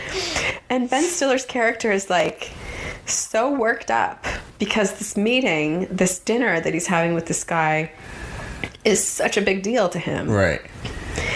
And he's like, he's getting emotional and he's getting weird, and he's like, I mean, what are we?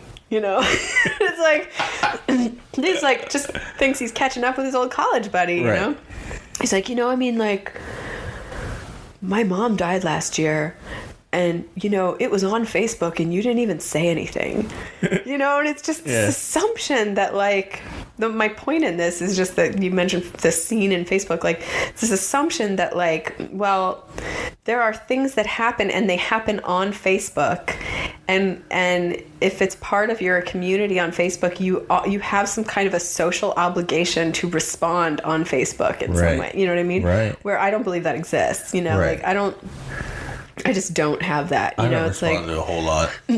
But there are. I mean, People it's get like upset too. it's Facebook is, even though it's just a virtual landscape, it is a very real landscape for some people, for a lot of people. Yeah. And there is a decorum, and there are cultural values, and there are now social customs that all revolve around the way we interact on social media that apparently matter a lot, and it's like, but there's just that scene in that movie I just thought was so funny. It's like, and of course the guy was like, what the fuck is going on here, right? And he's like, probably doesn't even log into his Facebook. Right. Probably has like a publicity assistant who like manages that Facebook page, Just a lack of perspective on like, the relative importance that it plays in different people's lives. It's not, for some people, they're on it all day long, all the time, and it really matters, every single little thing that happens. And for other people, it's like, they just couldn't care less. I wonder how many successful people are on there all day long, though. You know what I mean? Maybe there is. Successful? I mean... Yeah. People that have shit that they're doing. Well, you don't... If you're doing shit, you don't have time. That's what I'm saying. If you're doing shit, you're not just... And it's not, again, I don't think it's as interesting as it used to be because they filter it and you're not necessarily seeing everything that's current. That's weird. That's a weird one too. Yeah, I mean, I find that I end up getting, I get a lot of stuff from certain people who I haven't even talked to in years. Right. And you're just wondering why you get it all and you don't really... Yeah, they do that though. Twitter does and that. And it's not chronological, and it's not... It's Well, they have agendas too, these companies. Yeah. So, it's a weird thing. Yeah. The world's weird. Yeah. It Yeah. really is. But I mean, that's why, I mean, I do go on them and I enjoy them to a certain extent, especially because I am a really sort of a reclusive person and find it to be a good way to connect when I don't want to connect in other ways. But I understand that that's exactly what it is. Right. And that it's not a substitute for, you know, I am vulnerable to all of the same, you know, social and psychological conditions that everyone else is with it, which is that, you know, there are studies now that show that, you know, dopamine receptors, you know, are activated when you sit there and you watch the like button. The like, you get another like. I got another like. Yeah. I got another fucking like. Can you believe that? Yeah. It's so-and-so liked it. Yeah. Can you see that? So-and-so liked that. And It's like, what? and I'm not immune to that. You I know, don't think any of us are. I've absolutely gone through and looked at the entire list. Oh, who are all the people that liked this? Sure, I think we all have. But some people don't realize that they need to pull themselves away from Self-awareness. that. Yeah, for sure. Ugh. But it makes you wonder where the world's heading. Like all these To kids. singularity, you know? I guess so. I mean, they're heading to a place where your biological self isn't necessarily the superior being. Yeah, I mean, that the biological self isn't as valuable as we would have maybe perhaps once thought it was. Right. You know, that the technological self, the virtual self, can be as gratifying. Well, a lot of people argue, do we need all the biological self? There's a lot of these parts of the biological self that... Saudi Arabia just gave citizenship to a robot. Wait, say it again? I'm sorry, I looked out the window. Saudi Arabia just gave citizenship to a robot. You gotta be kidding me. Nope. It's the beginning. It's not the beginning. It's just the culmination of things that have been happening for a long time. I'll tell you what. Yeah. Before you know it, it's fucking Skynet. Yeah. And the whole world's... I don't know what Skynet is. Terminator movies. Oh. Where the machines take over. Yeah. Kill all the humans. I think that... Okay, so language. I think if, you know, when you're talking about singularity, I think language is really important because a lot of people get thrown off by words like robot, for instance. Your iPhone is a robot. You know, Alexa is a robot. Sure, yeah. And you are already living in a world full of robots that you rely on and that are already completely integrated into your world unless you do not use these technologies at all. Right. But it's the way that we think about them. Your car is a robot. You know, I mean, already cars have all kinds of intelligence. Drive themselves, these new ones. You know, written into them. And so understanding what computers are, you know, and the language we use, understanding that, you know, all kinds of medical procedures that we already have, that already exist, are technological interventions in your biological self, you know, and so learning how to kind of be comfortable with that language in a more fluid way, as opposed to it being some kind of dystopian future where there's robots, you know, I think would help us form better dialogues about where we're going, you know? Yeah. Especially, you know, just the language of transhumanism. It just seems so far-fetched for so many people, but it's not. When you really think about the nuts and bolts practicality of what these, you know, what transhumanists talk about, you know. Yeah. Or what they're anticipating happening in the future. Not too far off. It's not that it's not too far off. They're trends that are already in process. Right. It's a question of how do we, you know, it's self-awareness again. It's just being aware, you know. It scares me, to be honest. Yeah, sure. Ugh. But the question that gets posed, you know, is if your dad, when he had cancer, was given an opportunity to put a computer chip in his bloodstream that would have gone in and identified the cancerous cells and killed them, would he have done it? Well, it depends on how you how do you phrase that? How is it presented to him when he's in the oncology ward? Right. As as a medical procedure that will save his life, or as a computer chip being implanted in his bloodstream. Yeah. That makes him. Yeah. That makes him a biological being relying on technological interventions in his body. Right. And so it's just the language that you use. So that kind of technology already now exists for Parkinson's patients, but it's a question of how you talk about it. It's like you put a computer chip in your bloodstream, and if that computer chip has wireless capabilities, you are now plugged into the internet. Yeah. Yeah. Permanently. But if you have Parkinson's and you want to eat a bowl of soup, right, you're gonna fucking do it. Well, because you like soup, and you can't put that spoon up to your own fucking mouth.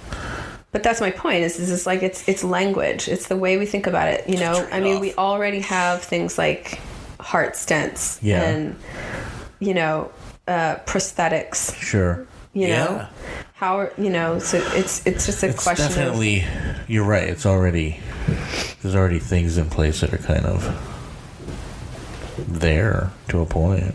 Yeah, and I mean, somebody like, his name escapes me right now, but some of the transhumanists that I've studied will talk about how biological organisms, since the dawn of time, since the very first, prokaryotes, have been technologically innovating to evolve. Right. And that it's just a natural process. But I don't know. I really don't know about that. I don't know. They say it's everything that's happening it's happening, so it's natural. Right. Yeah. It just scares the shit out of me. Right. A lot of it. Yeah. A whole lot of it. Well, I think the question that we have to ask ourselves is that, in the past, when you look at the adaptations we've made or the technological innovations we've made, we made them with the understanding that we were evolving. We were adapting tools and processes that would help us to survive as the fittest, right? Right. And so what I worry about is that we're not honestly asking ourselves whether or not these adaptations are actually helping us to evolve and survive better. Right. If we're not just kind of blindly adopting them for reasons of laziness or instant gratification. Yeah. I think a lot of people are not asking that. I mean, it's how I feel about plastic. Basically, I'm trying to. I know it sounds totally crazy, but I'm trying to eliminate plastic from my life. Just not consume it anymore. Like things that you buy that are encased in plastic. Yeah, I mean, there's still like little Keurig fucking coffee. Oh yeah, no, I don't use those. Yeah, I use those, but no. I was dating a girl about a year ago who, she's like, that is such a waste. Yeah. And it is. Right. But I didn't even think about it until I was dating her, who's So petrochemicals are basically in every single thing that you would buy cheaply at Target. Anything, whether it's your face wash, which I don't use anymore, shampoo, cosmetics, drugs, furnishings, everything. So my rule of thumb at this point is, I'll buy it used.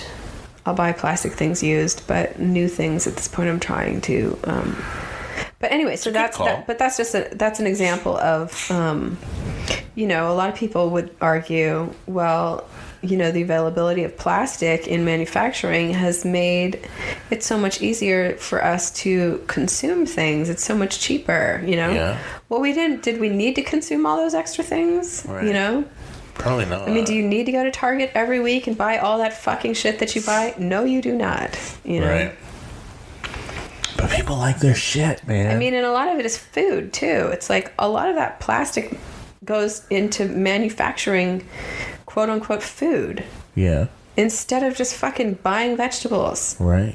Right. Just go out to the store and buy fresh vegetables and grains and actually cook some food in a metal pot. Yeah. A lot of people don't do that. No. I cook...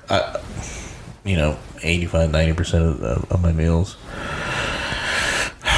So that's, but it's still shit comes in plastic and packages and... Well, that's where you get, like, on my level of crunchy. So I belong to a co-op, and I bring my reusable bags. Yeah. And if I go to the produce section and I get some broccoli, I don't put it in a plastic bag. Just go straight into the cart.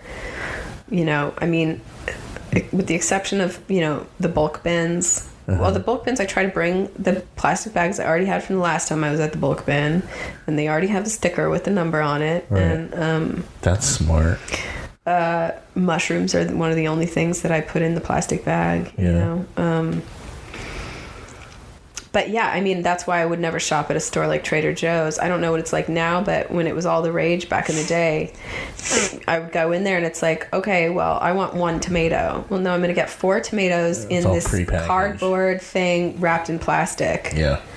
How is this supposed to be? And people had this idea that was supposed to be like a cool, eco-friendly store or something. Right. It's like everything there was in packaging. Everything. Nothing's loose. You can't buy a single anything.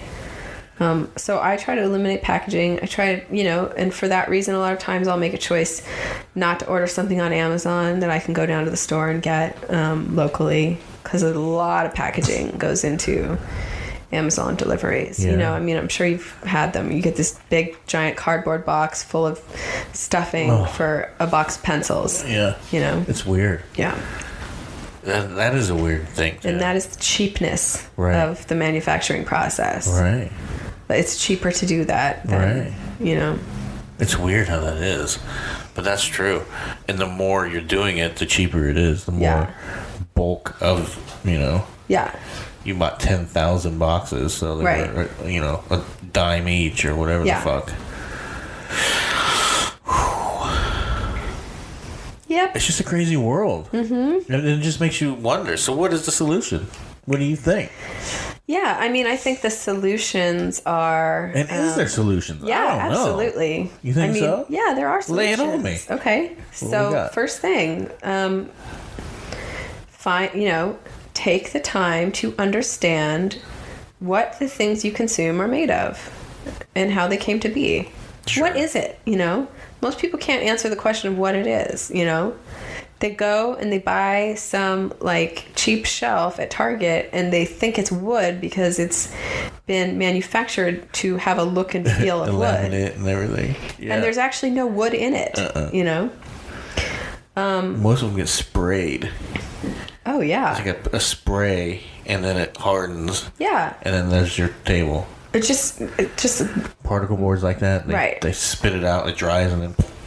So just asking yourself the question, what is this thing, and do I actually need it, And I mean, honestly, it's that simple. Like, if you started with just that, with every person asking before they buy something, what is this product made of?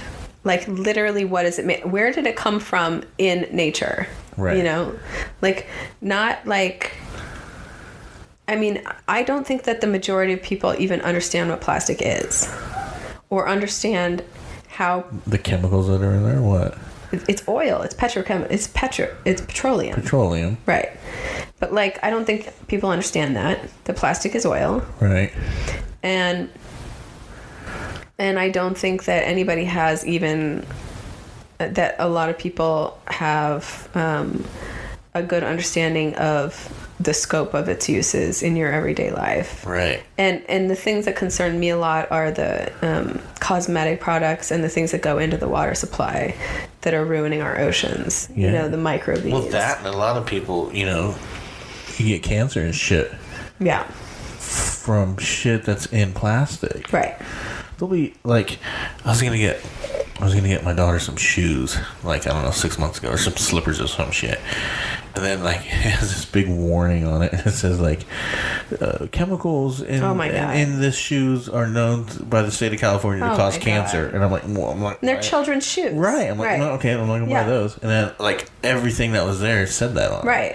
But I was like, what the fuck? Okay, so what is an actual real pair of shoes made out of? Well, if you were to go and buy a pair of shoes the way that they were made before plastic existed, they would be a lot more expensive because they take a lot more time. They're handcrafted, right? And they're whatever it is. And then, okay, so then you say, well, I can't afford that. I'm a working class person. Well, maybe you only need one pair of shoes. Maybe so. You know? Maybe that your and the kid... far left wouldn't like it because it's probably an animal skin. Well, but maybe your kid doesn't need the shoes with the flashlights on them. Maybe not. That's got the frozen characters on them. That's gonna, like, you know, make them slide. You know what I mean? I don't know. It's just, for me, it's by asking the first question, what is it made of? You end up making choices to consume less, and then everything you have is more valuable. That actually makes sense. And that there are profound effects to living that way. You know, I mean, if everybody even just tried living that way, just 5%, I mean, I'm just throwing a number out there, you know, the shift that it would have in it would change things drastically in the way that our entire ecosystem is evolving. It's just asking that question, what is this, you know? And where does it go when I throw it in the trash? People rely way too much on this concept of recycling, which is in and of itself an incredibly energy intensive process. Sure. And how much shit that actually gets thrown out is biodegradable? You know what I mean? Right. They say it is, but is it really? And is it like within 10 years, or is it like 10,000 years? Yeah. You know what I mean? Because if it's 10,000, it doesn't matter. Yeah. There's going to be shit piled up on the ground all over before, you know what I mean? Before the other shit's dissolved into the earth. So I'm having a baby. I'm expecting to have a baby soon. And my understanding is that newborns go through about 80 diapers a week. Yeah. And I read that one diaper can take 250 years to biodegrade. Isn't that crazy? Think about one child, 80 diapers a week, 250 years for each one, and all of the children using diapers all over the world. I mean, it's insane. That is insane to me. And a lot of people will say to me, like, all of those diapers, Emily, how yours aren't going to make any fucking difference. Right. Like, why are you being so fucking anal? Why don't you just relax a little bit? The world is not... So? Oh, my own parents. Well, my mom, you know? Yeah. But not just her. All kinds of people around me who I believe would rather believe that their choices don't matter because it's a way for them to not have to do the hard work of making the right choice. And take responsibility for themselves. And so they take it out on me and they say, what is the big deal? It's just this once. You know, or... But what do they care that you're gonna do like a diaper service thing anyways with cloth diapers? What do they give a shit? Because why does anyone give a shit about what someone else does? Because it makes them feel more convicted. Yeah, I think you're right. Yeah, because they feel more convicted that they are doing the wrong thing. Right. And so they would rather try to convince you that your choice doesn't really make a difference. Weird. And I get that all the time from people very close to me, all the time, you know? And I refuse to give in. I don't care if I am the last person on this earth who cares about how long my diaper is going to biodegrade, you know? I have to make the right choice, you know? And I have to try to make the right choice on a regular basis all the time. Right. You know? And if that's what you want to do, that's what you should do. It's just weird to me how people get.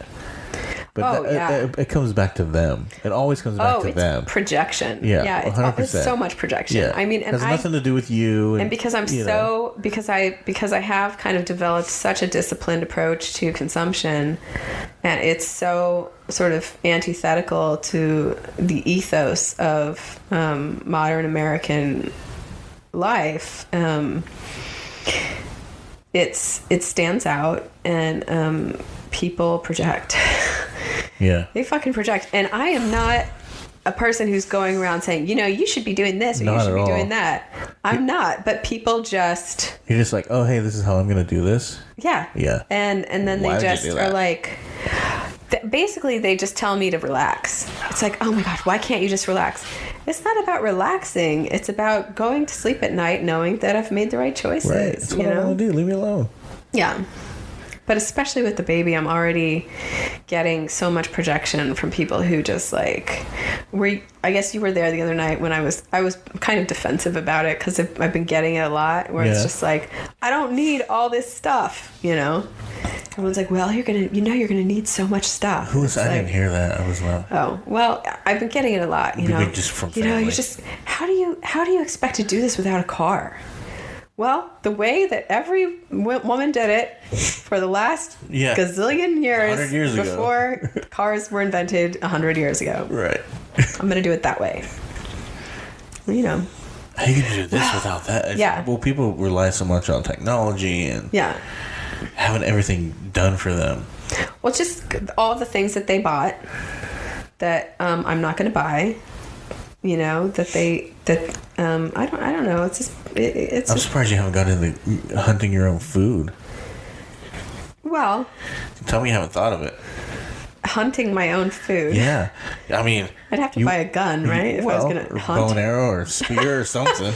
Or go fishing. I don't fucking know. No, I mean, I don't need to be a farmer. I live in the agricultural heartland of America. You can get some good shit here.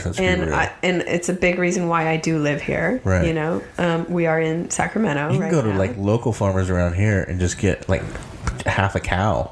Well, I don't need to. I'm a member of the co-op, and the co-op is sourced, you know, as much as possible locally. I mean, occasionally I will buy some blueberries from Mexico, but I generally am buying in season, you know, and so I'm not necessarily a person who thinks that everyone needs to be a farmer, you know. No.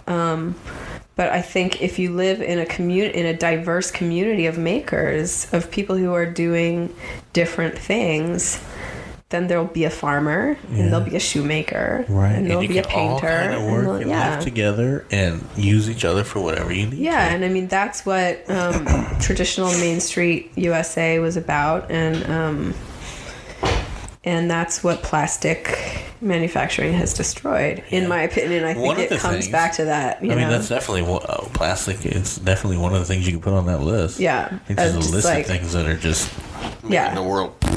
That just make it so much easier for Walmart, you know, warehouses to be the more practical choice than having people make things and, you know, having farmers. And it's not just farmers either. I just discovered down the street there's a beekeeping store that is wonderful. It has all the materials you need for keeping bees, and then they had everything that you would need for making your own candles and you know, local honey and things like that. I mean, just like, I don't like bees because they sting you, but I like candles and honey. I know, but the fact that here in this community there is a store that exists like that, you know, that I was really excited to go into, and the woman that worked there, you know, spent 20 minutes with me talking to me about how to make candles and the different ways I could do it. And that's actually pretty badass. Yeah, you know. I like that.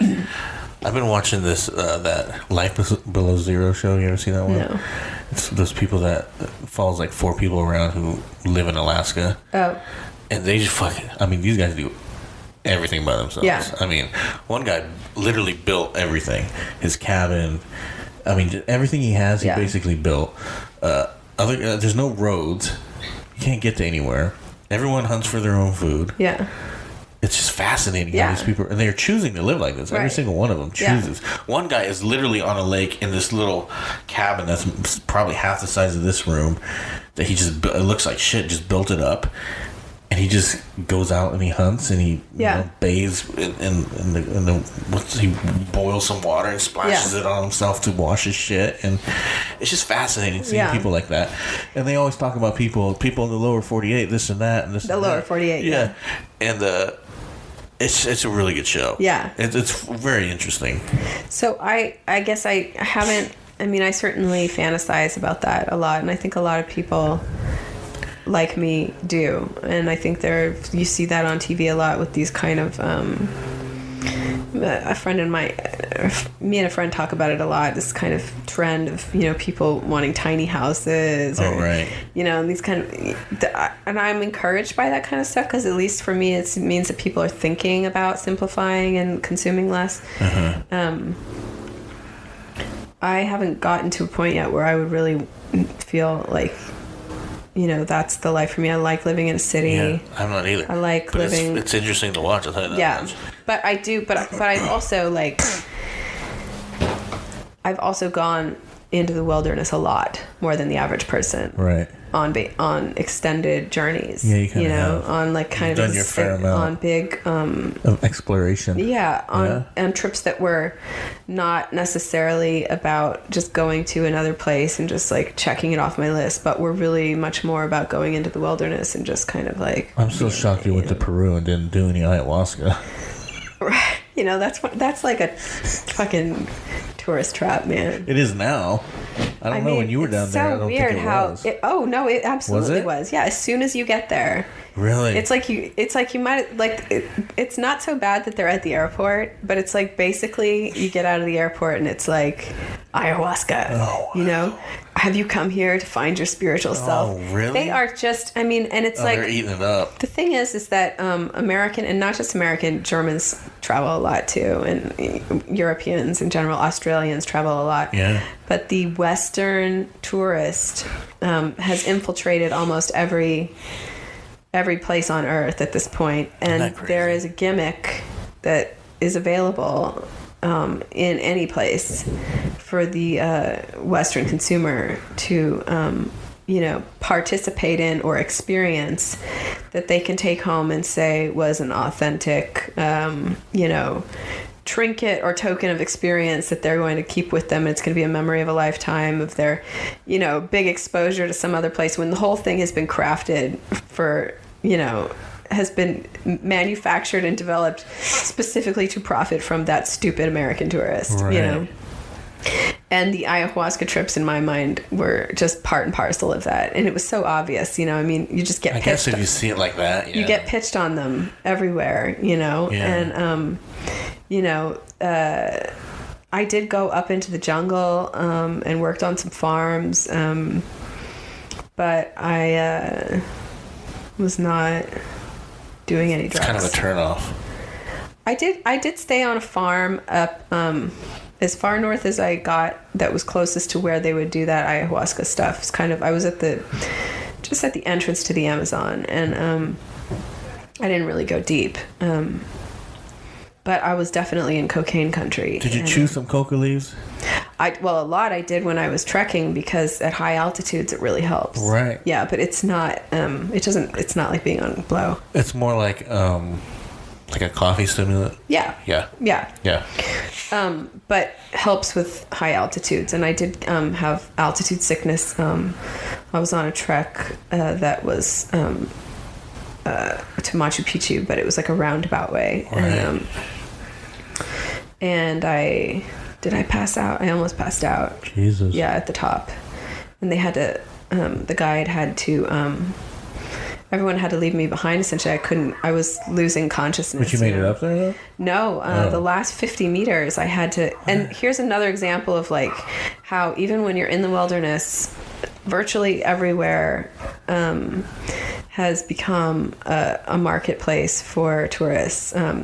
So I'm at the top of this mountain in the snow.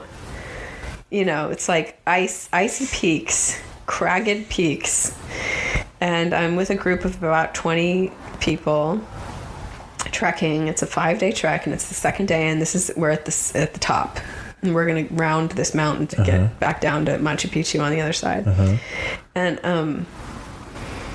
And I had altitude sickness pretty bad, and I had watched a guy who I'd been walking with the day before, had lost consciousness and been taken out on a stretcher and was going back to town, and it was a dangerous situation, right? Life-threatening situation. Yeah, that's legit. So I was already shaken up about that. What's the altitude you're at this point? Oh God, I don't remember what it was, and it was all in the metric system, so it's harder for me to think about in fucking our terms. Of the world. Yeah, but high enough that I was losing consciousness, and everyone else had to go on ahead of me, and and the guide was trying to give me some kind of aromatherapy to keep me awake, to keep me, it just wasn't working. So we're up in the middle of nowhere. There's no one else around, not a soul in sight. And here I am about to pass out. And lo and behold, out of nowhere comes a horse. And for only 50 soles, this horse is going to take me to the top. But you could tell that this is a local person who has his horse there, who's ready to go, and you will pay the price. Right. It's not like this has never happened before. This probably happens every single trip. Right. There's an American like me who gets sick, and they have a marketplace in place. Right. And for me, I'll go home and I'll tell that story, and it'll be this authentic experience, like, oh, and then out of nowhere, this guy just shows up with a horse and carries me the last 50 meters up. No, he's there all the time, and that's how he makes a living. For sure. 100%. Did you get on that horse? Yeah. Fuck yeah. And that was scarier. Fuck yes. That was scarier than anything, because now, we're talking about really narrow, jagged pathway on these peaks. Right. Where I am slumped over on a horse, so I'm off the ground even more, and I'm not used to horses. It's like being on a motorcycle. Right. So, I'm looking over the edge of Was there a saddle at least? Or was it just on the fucking raw-ass horse? It might have been it was not a big horse, Like a donkey? I don't know. I was barely conscious. God, was it like a mule? Is a mule a donkey? I think so. Yeah. They're just a little ass horse is what I think it is. A little less horse. Yeah. It's like Was there a saddle? I have no idea. Because that's definitely scarier without a saddle. Because you're just like, I've been on a few horses in my day, and God, I don't think I had enough consciousness to know. All I know is that I was fucking terrified. Yeah, okay. Because at least on the ground, on my feet, I have a better sense of my space and proportion. Yeah. But now I'm near passing out, and I'm swaying back and forth on a horse on the edge of a mountain. And so, yeah, that was a little terrifying. Yeah. But I wasn't gonna make it otherwise. Right. Yeah. But anyways, yeah, so chewed a lot of coca leaves, and had you have some stories about it. And that was just the first trek. You know what I mean? I went on other treks. You went on all kinds of shit. I went on another. You've done a lot of shit. I climbed to the top of the highest peak in Peru. It's the second highest peak in South America. That was a lot of fun. But on that one, I did what I do, which is I didn't want to stay with the group. I wanted to go on ahead by myself. Got lost in my own world, and then literally got lost and didn't think that, I went in, I had to go into survival mode. Thought I was going to have to be surviving overnight at glacial temperatures, like on my own. And, Jesus. Yeah, that was pretty crazy. And the guide was not happy with me. I had almost given up, and it was getting to be dusk, and I hadn't seen another soul in hours. And I had found, I had gone back up to where I knew that the trail had existed. And there was like an abandoned outhouse that must have been like 100 years old that was really just like aluminum siding on two sides and nothing, and then like concrete with holes, so it provided a little bit of shelter. Right. And I had decided that that's where I would keep shelter, and I knew that there was like wild horses and other kinds of wild animals up there, and it was just not, I didn't have any food. You didn't want to do it. And it was just, yeah. So I'm gonna give this one more shot. So I went out to this precipice where it was kind of like this giant rock that overlooked a huge valley, and I felt like it was the spot where I would be as much exposed to all this valley, where I could be seen from several different mountaintops. And I took my rain poncho and tied it to a giant stick and just waved it for half an hour. Just stood there waving. And someone saw it. My guide, that's how he found me. Yeah. Came down this mountain. I wasn't even close on the trail. Really? There's no way that I would have, because when we went down the next day, I would have I was way off course. Kind of scary to think about it. Oh yeah, it was big time. It was big time. And it was all completely my own fault, because I didn't want to stay with these, this group. It was a fairly small group. I'd say 6 or 7 people, but they'd stop every 10 minutes to take pictures, and they wanted to talk all the time. And yeah, it's just annoying. I wanted to be lost in my own world of, thoughts and wilderness. So. Wow. Yeah. What did the guide say? He didn't want to say anything. He was annoyed as shit. Yeah, probably. Because, it was dinner time. Yeah. Everybody was fucking waiting for me. Totally like, nobody really wanted to talk to me after that, Understandable. Yeah. Totally, But I mean, also understandable on my part. I was frustrated, There was a German guy there who was one of these people who had flown into Lima, had like 6 days, was going to try to go do everything. Oh, right. And was a chain smoker, was overweight, was just totally in a completely different mindset. I had already been in town. I had been in the country at that point maybe for 2 months already. Right. And just didn't have a lot of patience for this kind of... And because of him, because he was on a schedule, we had all bought and paid for a 4-day trip, and we were going to have to make a 3-day trip for this guy because he had to get back. Well, how does that even work? Because they just were trying to get a bunch of people in, and, they want to take the money, so they just say yes to everyone. Do they give you your 25% payback? Only from because 4 days to 3 days? Only because I raised a lot of hell. Yeah. I went in there and I raised a lot of hell afterwards. Yeah. But they weren't, but that was only because I had the capacity in Spanish to do so. Oh, right. They would have gotten away with it otherwise because most, it's like... Yeah, tourists. And, yeah. So, but I was frustrated. This guy couldn't keep up because he's a chain smoker and he's out of shape, and he's just here ticking off another thing on his bucket list. Right. You have no business going up a fucking mountain. Yeah, and I mean, it's like, and this is a place where you have to be prepared. Yeah. And I didn't want to wait for him. Yeah. I just did not want... I mean, I would walk, and then I would sit and wait for like 45 fucking minutes for this guy to, and it was just... And the other people didn't care that were there, or what? They just didn't know to care? Well, they were in between. It was like me at one extreme and this guy at the other extreme. And then the rest of them, a lot of...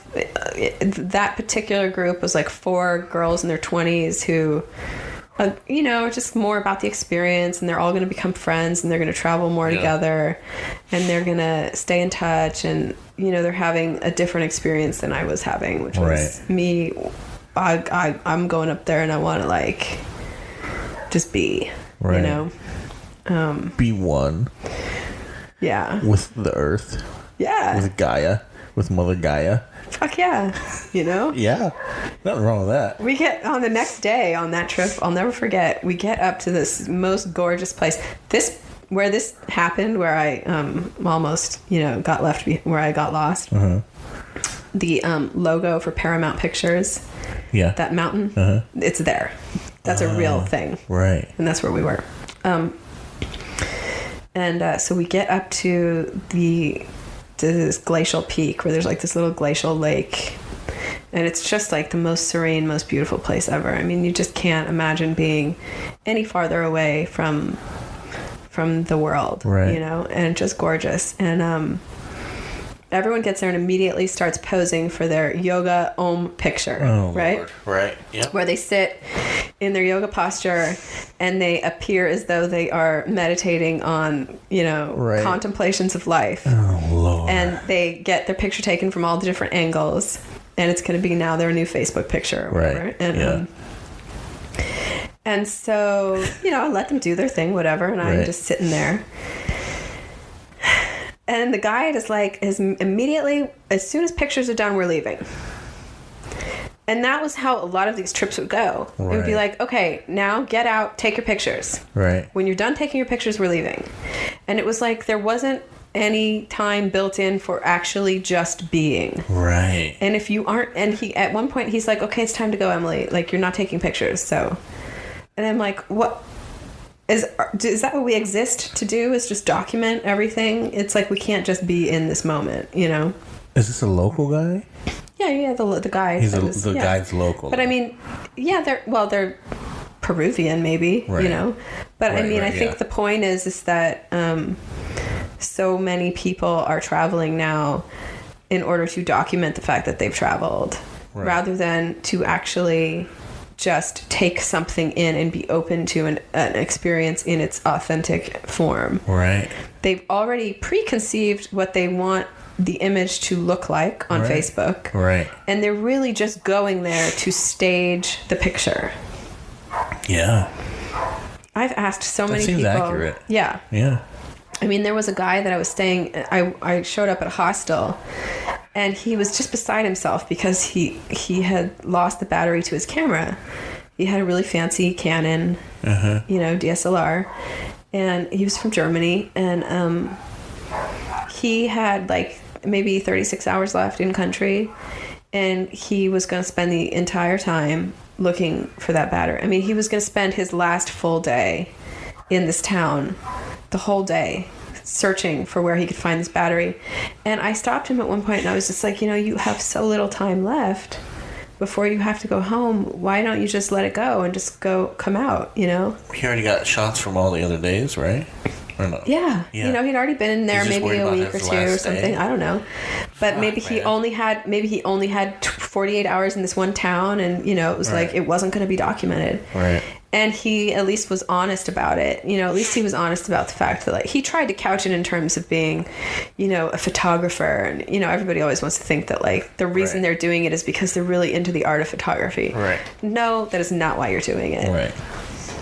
And I would ask a lot of people, I've asked people this a lot, I've said, if you could go anywhere in the world, but you wouldn't be allowed to document it or share it on social media, would you still go? Or like, or if they say they're going to go somewhere, or they're going to do some big journey or something, you say like, if you weren't allowed, if nobody could ever know that you did this, would you still put in the money? People will save money for a year, 2 years, 3 years, would you still put in the effort and the time and the money? And I don't think a lot of people would. Probably not. They want to be able to say they did this and prove that they did this, and there's a picture that shows it. Because with all the travel that I've done in Latin America, mostly South and Central America, I find so few people who are actually in the moment and just enjoying themselves and experiencing. They are colonizing. They're appropriating. Right. They're colonizing a space, by they're taking up the space and they're documenting it. And they're saying this space exists here for me to show that I am in it and for me to show all my friends what I've done, That's pretty common. I don't even want to travel anymore because I fucking hate tourists so much. Because I hate what's happened to, and not wanting to participate in it, wanting to be there, but wanting to be separate from it. And just the conflict that exists in me for that reason. How do I be an authentic wanderer without participating in this kind of grotesque colonization, unless you got the money to hire a personal guide the whole time and tell him to shut the fuck up and let me look at this mountain. No, it's the opposite. Unless you have the ability to go on your own by yourself and not participate in these things, I mean, but then you would risk leaving the trail and sitting in an outhouse. Right. So you would need the money to get a personal guide and tell him to shut the fuck up and let me look at this goddamn mountain. Right. Totally. Yeah, I see that's frustrating though. Oh yeah, and when I was younger, I was exactly like them. It was before social media, so I didn't have, when I think about the time I spent living in Buenos Aires, like, I have a photo album that is on the shelf over there, right? But that's it. You mean you didn't scan them and put them up on Facebook? No. Get a scanner. You know what I mean? Yeah. No, I did not. Right. And there was You probably should. There'd probably be some good throwbacks in there. Oh my God. So one of my oldest friends who I met down there, and we took a trip to Brazil for a month. I had a disposable camera. Right. And took it in to get it developed and had spoiled the pictures somehow, and they were ruined. And so we talk about this to this day, because from that was in 2002 or 2001, 2002. And now in this world that we live in now, he lived in Brooklyn with me as well, and we just absolutely marvel at this experience we had that nobody in the entire world will ever know anything about except the two of us as it lives in our memory. Right. There is not one single documented proof that it ever happened. And so as long as he and I know that it happened. But there is no other evidence. Right. Nothing. You know, there was no like Apple Wallet passport thing that has the receipts from the bus tickets. Right. You know, there's nothing. There's not one single picture or check-in. Wow. You know? And sometimes we look at each other and we have to tell each other, we have to remind each other of these stories because we're just so enthralled with this idea that we did this, for a month. Right. You know, and we went all over the country and had a great time. And once it leaves our memory, it will just be something that may or may not have happened, you know? And there's something so fun and special about it. It's exotic. Yeah. It's like pornography, A little bit. Yeah. Yeah. Interesting. Well. I guess it was easier for me to talk than I thought it would be. Yeah. We're at 2 hours, 20 minutes. All right. That's probably enough, huh? All right. Yeah. So we can end it now. Yeah. Well, thanks for doing this. It was nice to see you. We haven't seen each other in quite a bit. I know. And you're not that far away. I know. Isn't that weird? My name is Emily Fay Calhoun, and we are in Sacramento, California, and the year is 2018. It's 2018 now. Yeah. The year is the future. We're in the future. Yeah. But yeah, I'm glad we got a chance to do this because it's kind of cool. So Yeah. get a chance to catch up too. So yeah, awesome. Okay. We'll do it again maybe sometime. Well, goodbye, America. There we go. Goodbye, America. Okay. All right. There you go.